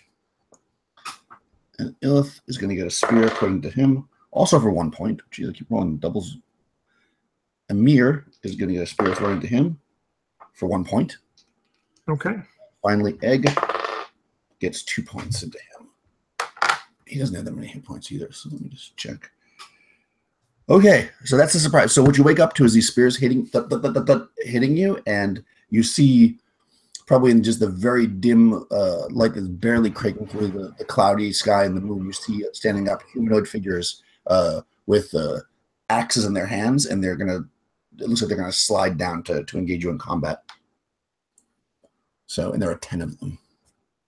Did you say they were humanoid size too, or? Yep, they look like people. Okay. Yeah, I'm going to say they don't attack the horses because they're smart enough to want the horses. So, so let's roll initiative. So now we're on Marcus. For your team. Ooh, they got a 6. Ooh, these. I guess. Okay, let's see. Ooh, a 6 as well. Oh, simultaneous. Okay, they're going to slide down the side, and I don't think I'm not going to have them attack this time because it's going to be an awkward move for them to get down to you. So they're just going to move to you. That's all they're going to do, actually. So these guys slide down. 8-2 on your side. The other 8 are in with the rest of the group. And there's horses, obviously, between you guys. Those of us who are asleep would have to spend a turn to put an armor on, correct? Yeah, to put armor on is going to require several rounds to put on like metal armor. Yeah. Okay. You can pick up your weapon though and fight in the same round if you don't, because you won't have to move. They're going to come right to you. But putting armor on will require time. Are we not doing that sleep chart anymore? That's right. If you use up your spells, if you use your spell now, you won't get your spells back. No, are we not doing the Where you wake up naked. sleep chart? Oh, Yeah. Oh, that's right. We can do that. Sure. Thanks, Chris. I forgot about that. I love my charts. I love weird charts. Somebody rolls, I think, a d6, right? That's how that works. Somewhere. You wake up in the middle of the night. There we go. I rolled a 3. Nice. I had a 3 also. Illith has a 3 1. as well. Damn. Charlie got a 4. Okay, so 3 and 4 are you have a trusted item just in case. So you have one item like right on you, so you'll be able to go right away without having to like take any time to get it ready if you use that item. It's about time I learned. Yeah, the 1 though is you don't even have your pants on. So Illith, you do not have your pants on. So it's probably gonna take you this round to get anything ready. You're basically naked. For whatever reason. She's an elf. That doesn't matter. As long as the bow is handy. Yes. Well, you were probably frolicking naked. Well, it's not necessarily. The thing is, based on this, so you'll have to spend a round getting your weapon. So you won't be able to go this round. But everybody who had a 3 can go. Did anybody want to do any movement? Yeah, I guess I'm gonna Owen move being the to furthest melee. from him is he's definitely going to move closer because he would have been close to that dungeon door, so he wouldn't have to move to get close to him. Okay. Yeah, I mean, you won't have to move very far because they're coming down into your group. And nobody else will have to move if they want to engage them in melee. Because they're kind of coming. They went first in initiative, or they're going sometimes, and they're coming to you. So you don't have to move if you don't want to. Missile fire. Do we want to try to shoot at them while they're coming down? If you had a missile weapon ready. I'll throw a dagger at them since I had a trusty weapon. Okay. Let's see if I can hit them again. 12 is what I rolled, so probably don't hit them. I hit like what, armor class 6. That should hit because that would hit them. 12 is a 7, armor class 7 for me. Armor class 7. Let's see. These are naked cavemen. Yeah, they have armor class 8. So yeah, you're basically. You might hit them. I just don't. Yeah, armor class 7 is You got him. I did? Really? Wow. Yeah. And that's 1d4. Oh, it's on the d4 here. All right, and 1 damage. So it just like grazes their arm. Nice. Okay.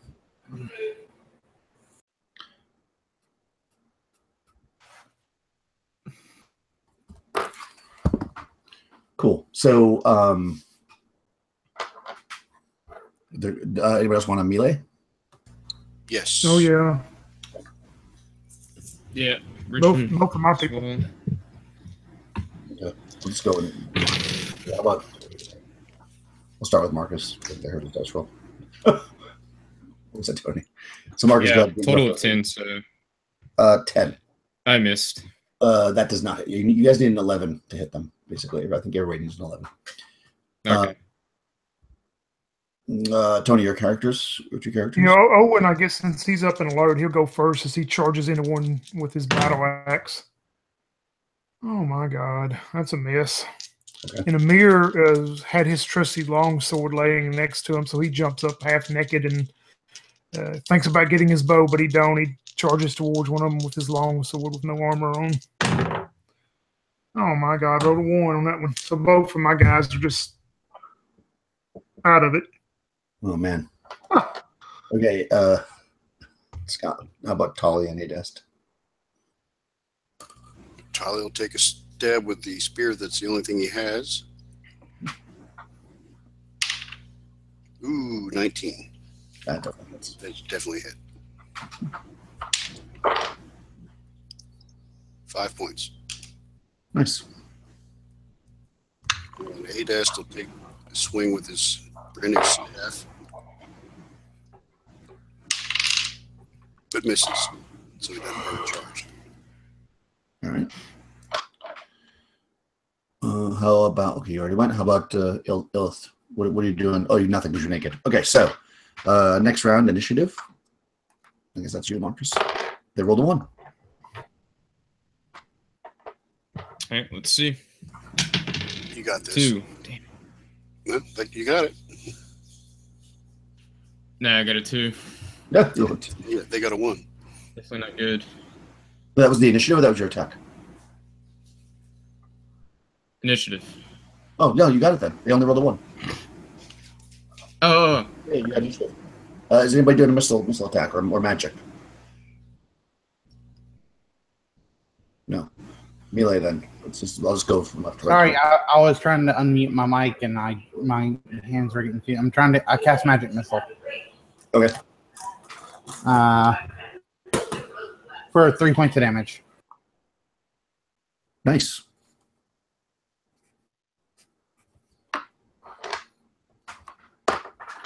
Okay, so melee attacks. I'll just go left to right to make it easier for me. So, unless something affects something that I need to know. Ilith, want to do a melee attack? Ella's trying to get her bow, or is it already closed up too tight to get a bow shot off? Yeah, it's going to be too tight to get a bow shot.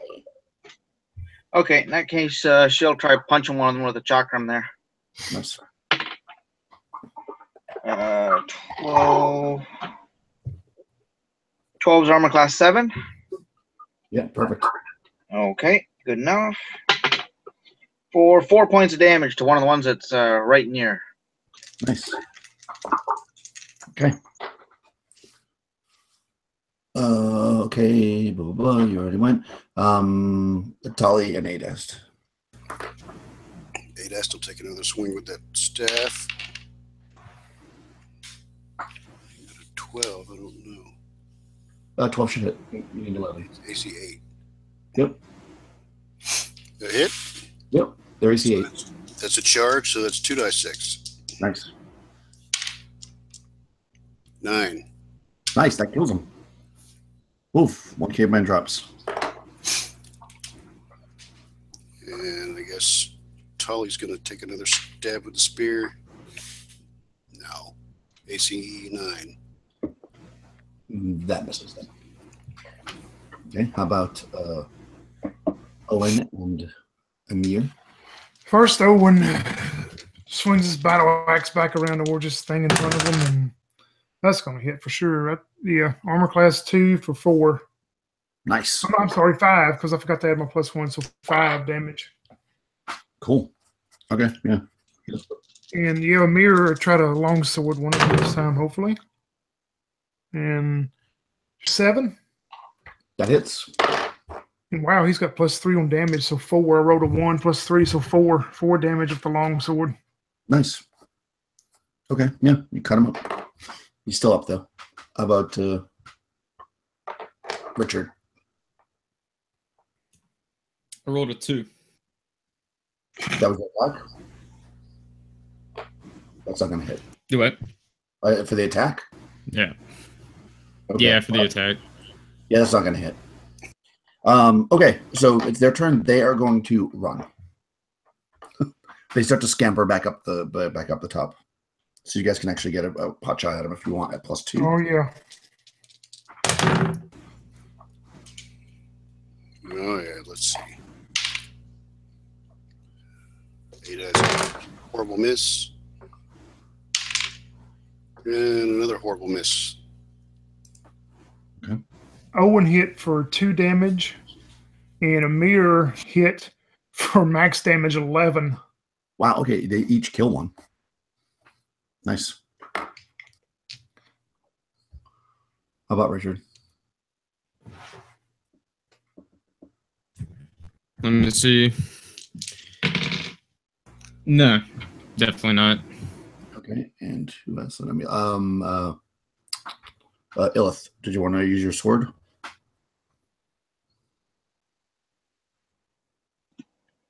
Sure. Cut him down. Take a swat here.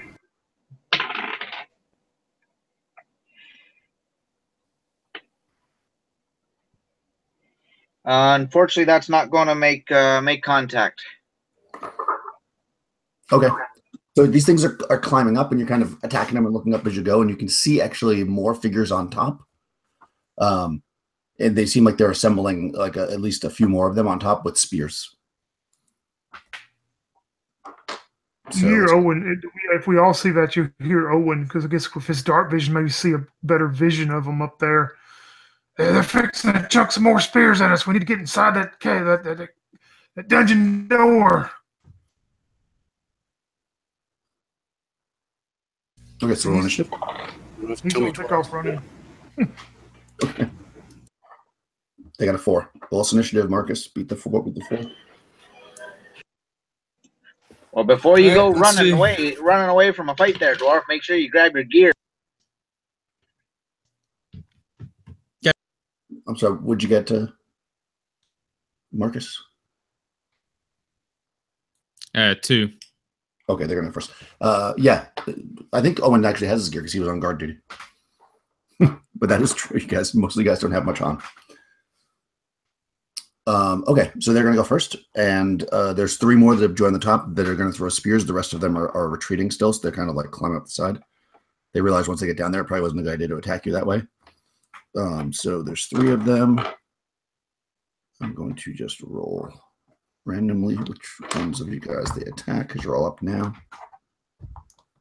Okay, so this so first one is after Amanda.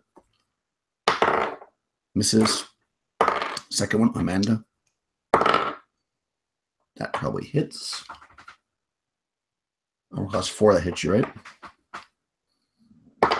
For 1 point of damage. That's the second spear that hit you for 1 point of damage. Crystal just dropped out. She must have had a connection issue. Either that or the spear got her. Yeah, spear got her. And then the last one's at 8 ast. And that misses. Okay, so I'll make a note that you lost 1 hit point. So yeah, so you see there's 3 more guys up top, so just 2 spears, and the other one does. Like the idea that it's all kind of. Hey, Crystal, Good Lord, what? Okay, I'm sorry. I tried to click my freaking mic, and I ended up clicking one of my dumb links. Okay. But yeah, I have an armor class 9, so 4 would hit me. Yes, you took 1 point damage. Only 1? Okay, cool. So now they're all up on the ridge. So you guys can go. Anybody want to move on your side? They're all up on the ridge. I'm gonna cast sleep at them when my turn comes. Movement Owen's running to the dungeon door. Richard will follow Owen. I'm gonna grab my bow and take a shot. It's gotta be right here by my feet somewhere now. Okay. Yeah. Okay. So anybody else moving? 8 ast will go for the door. Okay. Yeah, Amir would do the same thing as the elf if he could sheath his sword and grab his bow laying there and do that also.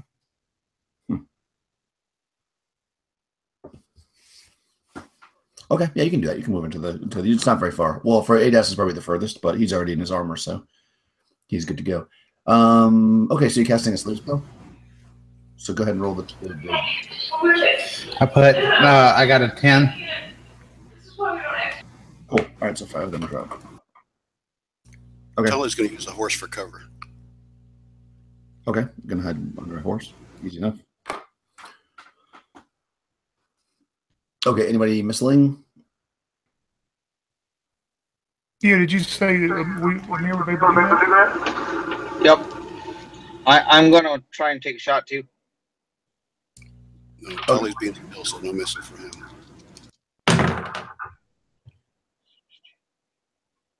Yeah, armor class 3 is gonna do that. Well.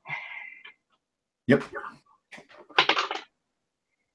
Only 3 points, but I got it.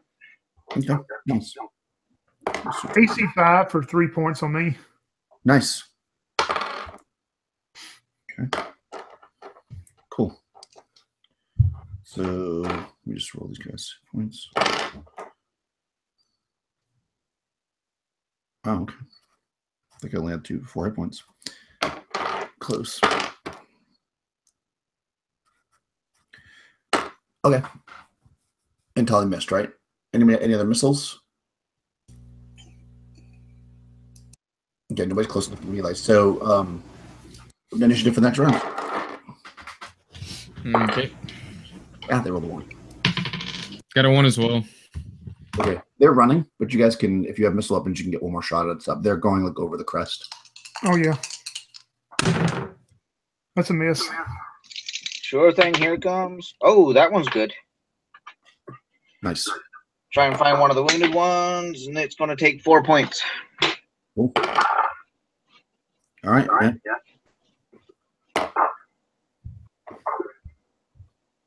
Who else has missiles? No, Tully's gathering up his gear. Okay.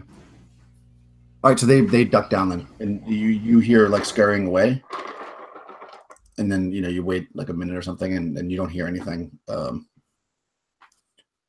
then like as you're probably putting your armor on and stuff, or trying to figure out what's happening, you hear drums Coming from the way they fled. Yep. Okay. Can I quickly find my dagger? Yeah, because it probably fell back down after you. Something tells me being over here is not the best idea of a place to be. Maybe we were wrong to come into the mountains. Yeah, I think we were wrong to do a lot of things.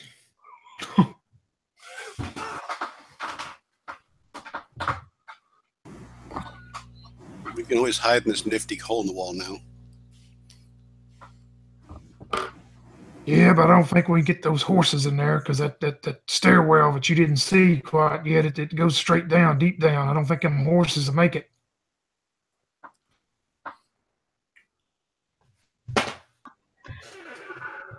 I don't know whether we want to leave them out here either, because if we leave them out here, something tells me they're going to be caveman food. Yeah, them damn savages to get them.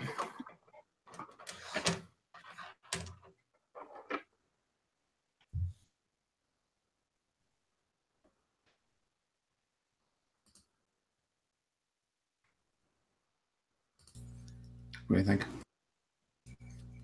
That's It up is to you a tough guys. call. Yeah, I don't know. It's a tough call, actually.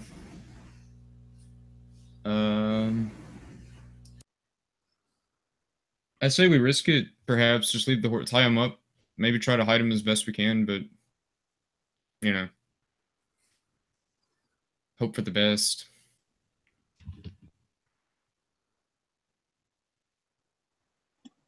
Maybe that trouncing we just gave them and the magic that they saw being used against them would be enough to keep them away till sunup. Maybe we duck in there now. We can get in, find what's here, and get back out real quick. If the horses are down when we get back, we just go kill some cavemen. Owen looks at the group and he goes, well, I've lived in the mountains all my life, and something tells me if we go in this deep, dark place here when we come back, there not going to be any horses here. They'll either be dead or they'll have killed them and cut them up for meat, and we're going to have to walk out of these mountains, these cold, snowy mountains. So it's a hard decision, but we're not going to have any horses. And we're already carrying a lot of weight with that chest and that statue. That is good. We won't be able to take none of that with us. What do you say we just mount up and head for lower territory? Anybody for that idea? Magic item. Yeah, there's a powerful magic item here, but we got to survive to get out of the area with it. How many of you guys are chewed up? I'm a little hurt. I'm not bad. Tolly's not. I'm down about a.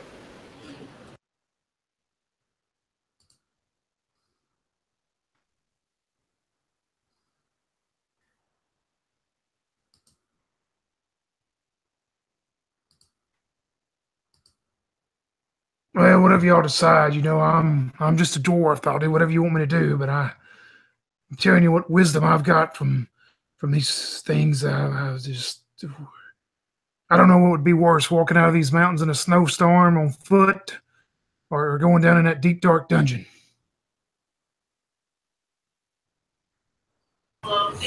Definitely walking out of here on foot would be much worse. You got a little bit of that wisdom too, then. I'm willing to go in the cave, but I'm smart enough not to go by myself.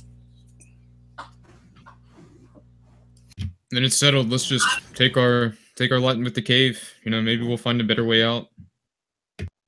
We got 2 for the cave. Looks like we got 3 for against. So. I'm not against going in the cave, but I think we definitely got to secure the horses somewhere better than out here. Yeah. Maybe take them in and see if we can take them down a flight of stairs and find some place to tie them up inside. Well, I tell you what, that may be an ideal. Just you can see in the dark too, can't you, Elf?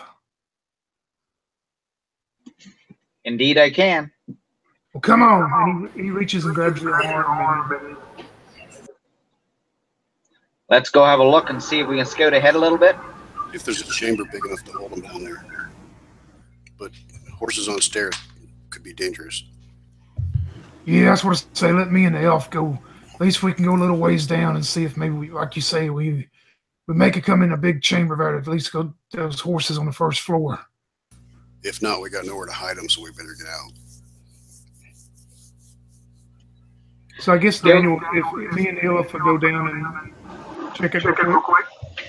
Yeah, a minute or two just to see what we can see. If not, we've got to get out of here. Okay, yeah. So you go down this set of stairs, and it's very dry in here. Doesn't feel like that door's been open, like I said, in a long, long time. So you're kind of walking. You know, it's you get the echo as you're walking down, but the stairs go down some 100 feet, and you end up. That's pretty far to drag a horse down steps. Yeah, you don't think that you'll have much luck getting the horses down the stairs. Yeah, that would probably be very unwise. I think that most people would realize that. This one time way up north, it was hard enough to get horses into a building, let alone downstairs. Yeah. When we get to the bottom of the stairs, what do we see? Okay, so do you want to follow us down? Okay. So if you go to the bottom of the stairs, you're kind of looking around. You can see what's weird is it's very dry, but then when you get down to the bottom, it smells almost like something's been rotten down here, even though it's so dry. And you're kind of looking around, and you can see that there's a you're looking into. I hope I won't look at the wrong description. So you're looking around, and you can kind of get a sense for the room, because information's not, you can see everything. It's kind of an odd shaped room, but it's roughly 50 by 50. You see a couple of doors, one going to the south, so back the way you came, kind of, but on this level, obviously. One going to the west. And the room itself has a pool. Looks to be a pool in the center of it. It's strange because again, it's very dry down here, and the air is kind of has a funny smell to it. But it looks like this pool is full of water, from what you can tell. Like it's very, very cold, so you're sensing that there's water in there. It's about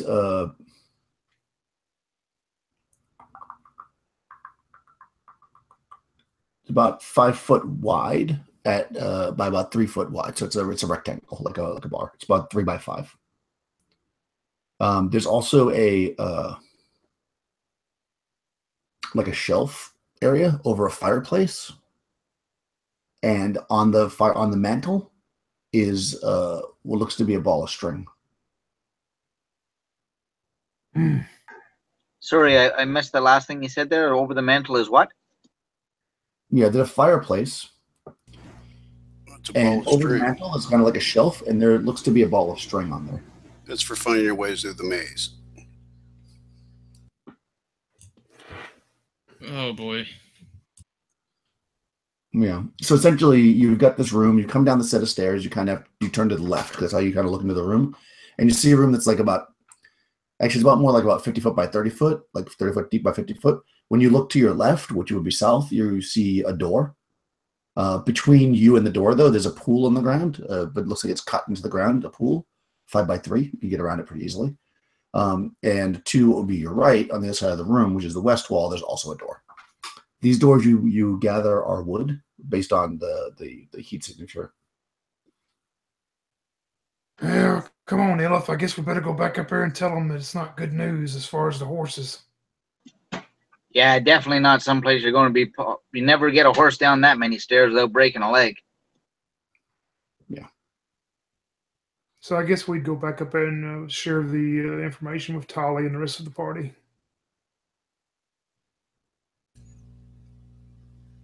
Well, it's up to sacrificing the horses for what's in the cave, or getting out of here with what we got. Well, the only other thing I could think of on the way walking back up them stairs is catching my second wind now is I guess maybe we could set up some kind of ambush for them. You know, if they're coming after our horses, if we could set up an ambush for them and take them out when they come down those cliff walls.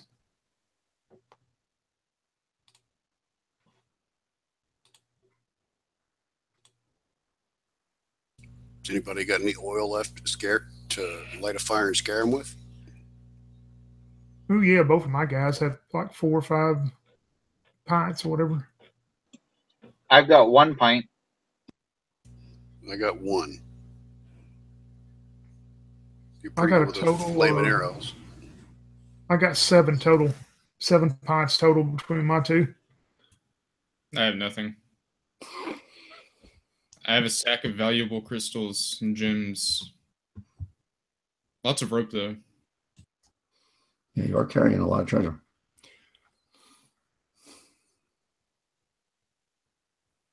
It also means that I have some chalk. who knows how long it could be 2 months, it could be 2 years as well. And what does that mean?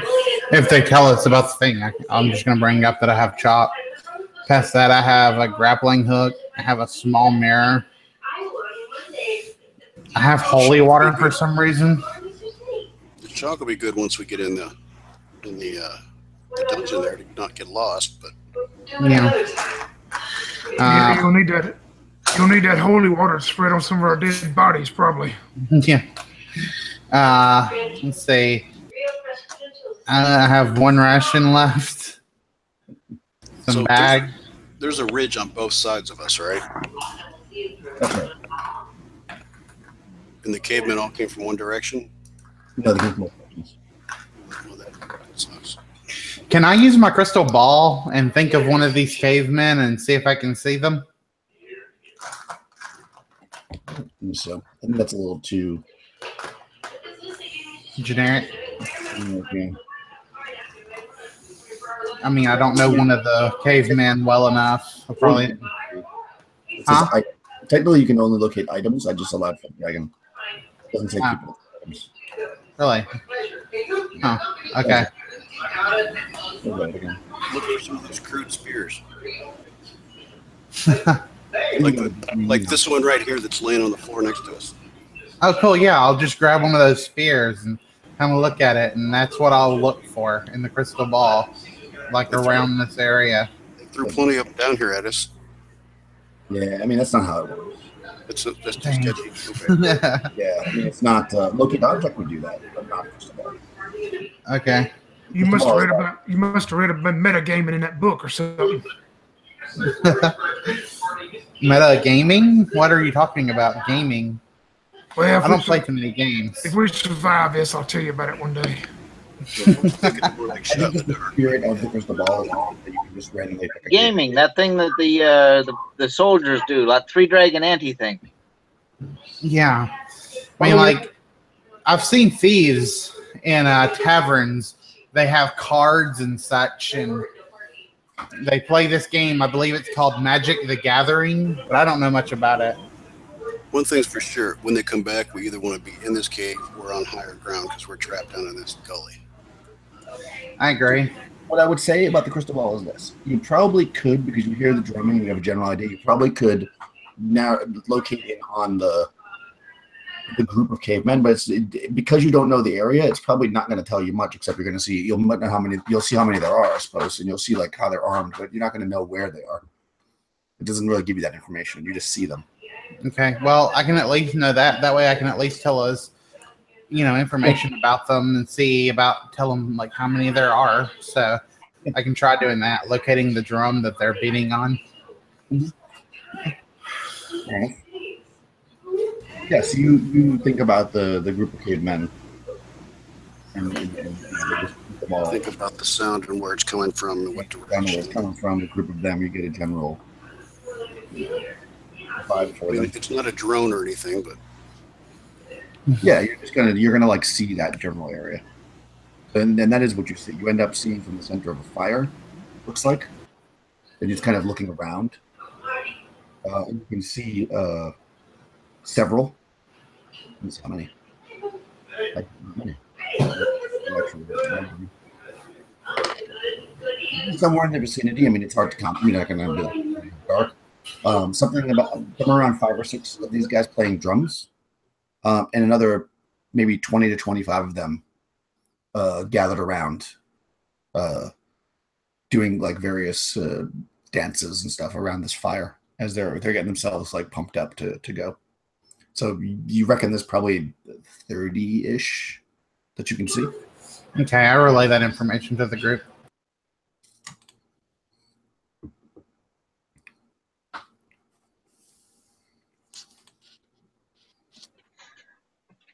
I think our timing was bad, guys. I think our wisest course of action now with that information is getting the heck out of Dodge before the place burns down. Yeah. Maybe we can just back out for a day or two and they'll go away. Maybe. Or they may come back stronger. But, I mean,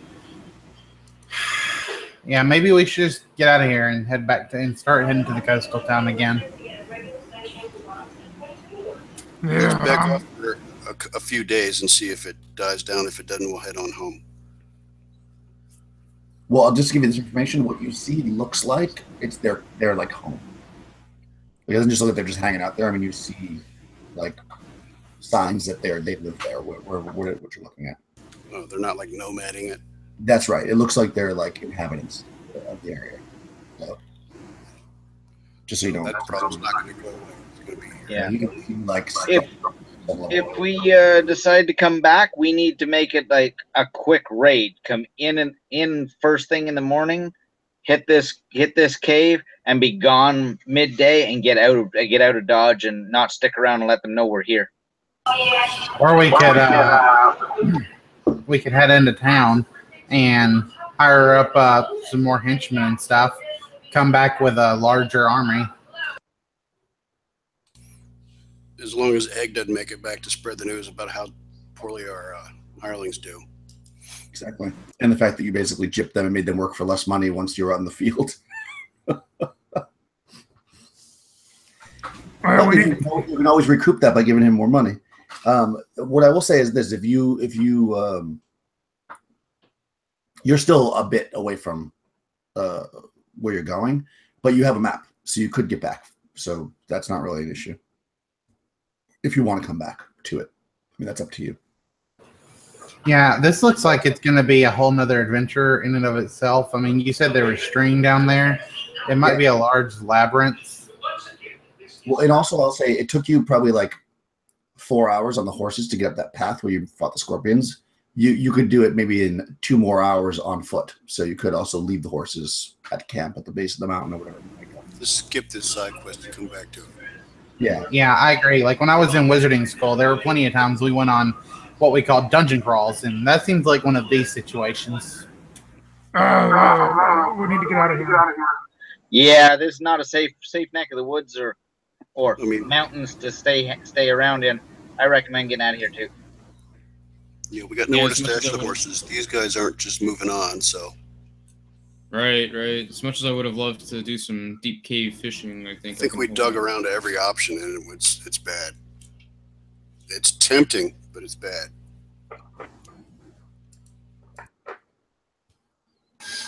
If we could come back when we're all healed, it'd be a whole different ball game. But we're not all full capacity here right now. We're out of spells. We're out of healing. We're out of hit points, and the big hairy guy kind of warned us anyway. Indeed. All right, so it sounds like you're looking to make way. Yeah, if you you start to pack up and everything, maybe you keep an eye on them with the crystal ball. They don't seem to be, they're getting more frenzied as you're watching them, like they're getting into like a battle frenzy. Elbows and assholes. Yeah, exactly. By the time you get the horses packed up, they're still dancing and stuff, and you can still hear the drums. So you start to move away, and you probably feel like that you're leaving them behind on some level. You can't really, I mean, you probably could, but without spending a lot more time, you're not going to be able to close the door, though. Like, it's pretty much jammed open without major effort. So I don't know if you want to take the time to do that and risk it. I mean, I'm all with just letting it stay jammed open. Why not? If the cavemen wander down there, maybe we'll find a whole bunch of dead cavemen when we come back. There you go. Yeah, so you can do that. So you make your way down the mountain in the dark. It's a little bit slow going because of the, it's a little treacherous because you're going down. As long as the drums get quieter as we go. Yeah, and the drums get quieter as you go. So you feel pretty confident that that you moved away from them, and eventually you barely hear them at all.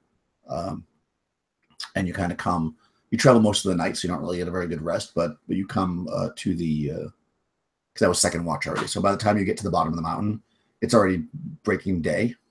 So you can head back to your normal path, heading up towards Dretcher and Dretcher's Bay.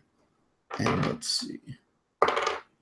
Yeah, and on kind of your final day through this like wilderness area, everything goes really smoothly. Like you don't really have any instances with you don't run into anything. It's pretty deserted.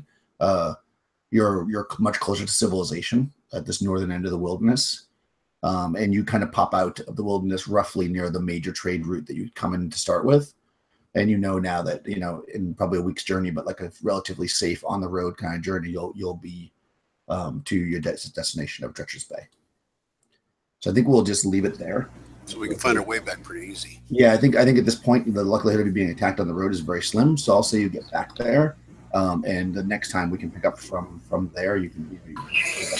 So it's been 3. So we've been traveling for 3 weeks now, or yeah, it'll be about a total of 3 weeks by the time you get to Dretcher. So can I take off a few weeks from my arm?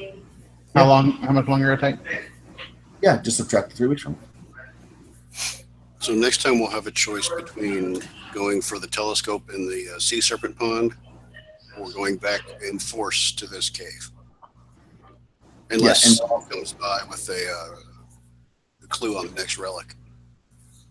Yeah, there'll likely be a clue as well. So, and again, it's a rush, but it's not that much of a rush. I mean, if you want to do something, you are doing it as heroes. So it's not like if you needed to do something else, you certainly could sidetrack. Although this is a bit out of the way, but the other places not so much. But anyways, we'll leave it here. So you guys made it through the wilderness, and you got 2,000 copper pieces. So it wasn't as good of a haul as last time, but you got there, and you found a treasure map and a potion. So that's pretty good. I think that's all covered. You're back safe in Dretcher's Bay. Is this the first time nobody died? I think nobody died except for a henchman. So, you may want to. It's up to you if you want, because you made a valid point. Eddie's probably not going to give you the best recommendation, so you may want to reconsider. Eddie's a sketchy guy. We're going to deal with him. Let him have all the copper then. Yeah, that'll work. Copper, you'd probably be happy about that. Yeah, I mean, certainly he's going to come back and say, "Well, we were in the wilderness, and then they renegotiated my pay." I mean, as far as adventurers go, he's not rich, but as far as common to folks, he's rich. Oh yeah, no, that's tons of money. He'd be happy to take that. Yeah, we'll let him have the copper. I'm happy with that. Yeah, I'm just happy not to carry it. Well, yeah, true. Yep. How many days did you say that we travel after we get away from those cavemen? 2 more days to the edge of the wilderness, and then about a week or so on the road. Is that how far we're traveling now, or is that what we're going to do next time? No, you're there. I'm just going to hand wave that. Where's Dretcher's Bay? Okay, so can we do healing spells as if we did them every day?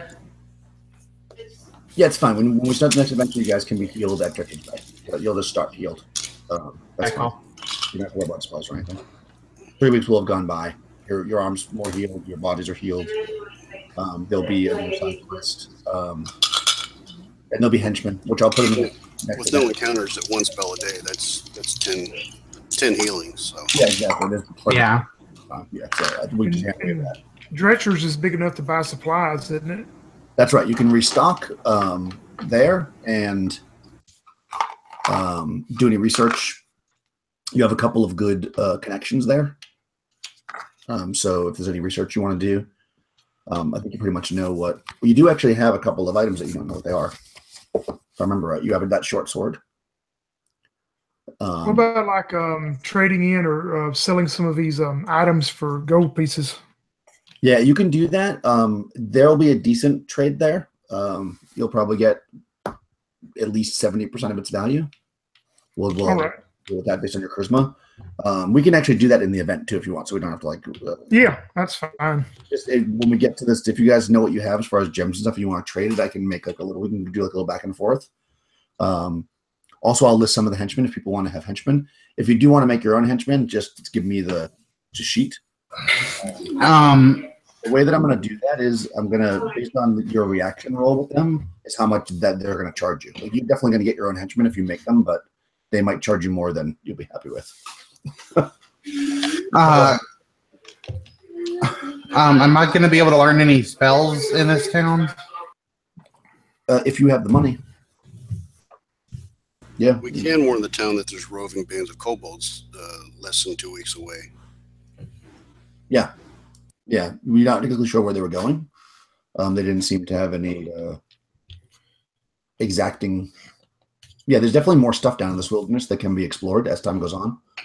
You're probably going to end up back here even if you don't go to the other. There's more stuff down here. These people all look to the sea for their danger, but yeah, just north of here, or just south of here, there's roving bands of kobolds. Yeah, which is kind of a pretty serious thing. So, but yeah, we definitely can deal with that. It won't be a ton of experience for this time, but I'll put it in the thing probably tomorrow. Chance, because it was just a handful of combat and a bunch of copper. Yeah, that's why the cave was so tempting, but I don't know if it was worth it. Oh yeah, so tempting, but just not in the condition we entered the mountains in. Yeah, exactly. All right, so next time we'll pick it up in Dretcher's Bay. I'll stop the broadcast.